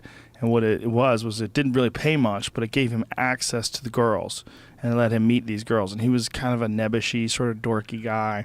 And he had never been around like a real bombshell girl that was willing to have sex with him before. So all of a sudden he's having sex with these porn stars, but they get to have sex with these guys on set, and it was like some of this weird thing that, like, this was his girlfriend, but she would go to work and get the shit fucked out of her by a bunch of different guys. And how did he feel about that? This is what the straw that broke the camel's back. He was having dinner with her, and she's like, "God, I'm so tired. I had to do an anal scene all day today." And he was like, "What?" Like, they were out to dinner. He in his mind, he was able to put that barrier up. Right. And what she does is just work. It's fine. You know, we're going to go to dinner and have a wonderful time, candlelight, fine wine, some amazing food. I'm in love with her. She's and amazing. He couldn't handle it. Nope. She was tired. She was complaining about taking it in the ass all day. Right. And he was like, "Check, please. Let's get out of here." So they split up. I got another one. It wasn't my friend, but it was a friend of a friend who told me this story that this guy was dating this girl, and it was just the same thing. It's like, hey, it's what she does for a living, no big deal. And he read her contract, and he goes, "What's airtight?" And airtight is a dick in every hole. Right. And he's like, "Check, please. This is it. I can't do this. Wow. I can't." So the first guy, though, took me to a set. And this is like in 94. Okay, so this was the pre-keyword, pre-Fabian days. Pre-internet. And they were all rich. Everybody was rich. Right. And the porn stars were like real stars. It was Janine and Jill Kelly, who are very famous porn stars, a lesbian scene. And there was a scene like there was a cartoon character, a comic book character this woman wrote. She came to life, and they were having a lesbian scene together. But it was really weird because like she knew that we were watching, and so there was like this like air of theatrical enthusiasm that was very forced. Like they would do the scene, she'd be like, "I love my job. I love my job. My job is amazing." And I would look at my friend at the time, and I was like, Yeah. I don't know if I'm buying all this. I was like, this just seems weird. I remember Mike Quasar saying to me on my first porn set, this director who we kind of embedded ourselves with said to me, "You'll find that there's a wisp of darkness to everybody who does this for a living." Yeah. A wisp of darkness. Which But doesn't that's what's suggest- fascinating. Like, why? It's illogical if you look at it on paper. It's like everyone who is healthy, whose body functions correctly, enjoys sexual relations, whether it's straight sex or gay sex or whatever the fuck it is. People like to be touched. It's part of being a person. Why is it so shameful when other people get to watch? And why does it devastate people when Yeah. they find out that their loved one had done something on film that others can see? And when they leave porn, this is another consequence of Fabian that I look at in the show, is that when they leave porn, it's much more likely that they leave porn, they go to a different part of America, they start a new life. It's much more likely that they'll be noticed than in the 90s. Like in the 90s, for an ex-porn star to be outed, someone would have to go to like a DVD shop and like... Right. These days, everybody, just watches 20 porn films for 5 seconds each until they find the one that, they want to jack off to. So it's much more likely that a former porn star will be spotted and outed and, as a consequence, fired. Like I was talking to this guy called Dale Rutter. His porn name is Dale DeBone. And he got a job as a nurse in a hospital. And Human Resources called him in and said to him, "Are you Dale DeBone?" And he said, "Yeah," and said, "We have to fire you because, like, if any patient says you even like looked the wrong way, like they would win in a court." Yeah. So poor Dale. And Dale said that his recognizability has gone up massively since Pornhub and free porn came along. Yeah, you should be mad at the people who recognize him. Yeah. You're a pervert. Yeah. I'm just doing a job, you fuck. There was a woman who got fired. She was a school teacher, and it turned out that in the 90s or something like that, she had done porn, and she was like really well respected, very loved school teacher. And then one of the kids in school figured it out, Right. started telling everybody. Next thing you know, kids are getting online Yeah. and watching the teacher, and she lost her job. And she was like really, really respected and loved. And then, we don't love you anymore. You used to fuck. Yeah, I know. It's baffling, even in these sort of more sex positive kind of anti-slut shaming times, there's still a massive amount of stigma. Yeah, on but porn people. that's not real. Yeah, well, it's a bubble. It's a small bubble that most of the world doesn't share. Well, that's the other thing. It's like, what about other countries? Like, is this stigma attached to? Wasn't there like in Italy a former porn star ran for parliament or something like that? Didn't, and then started going out with the artist Jeff Koons.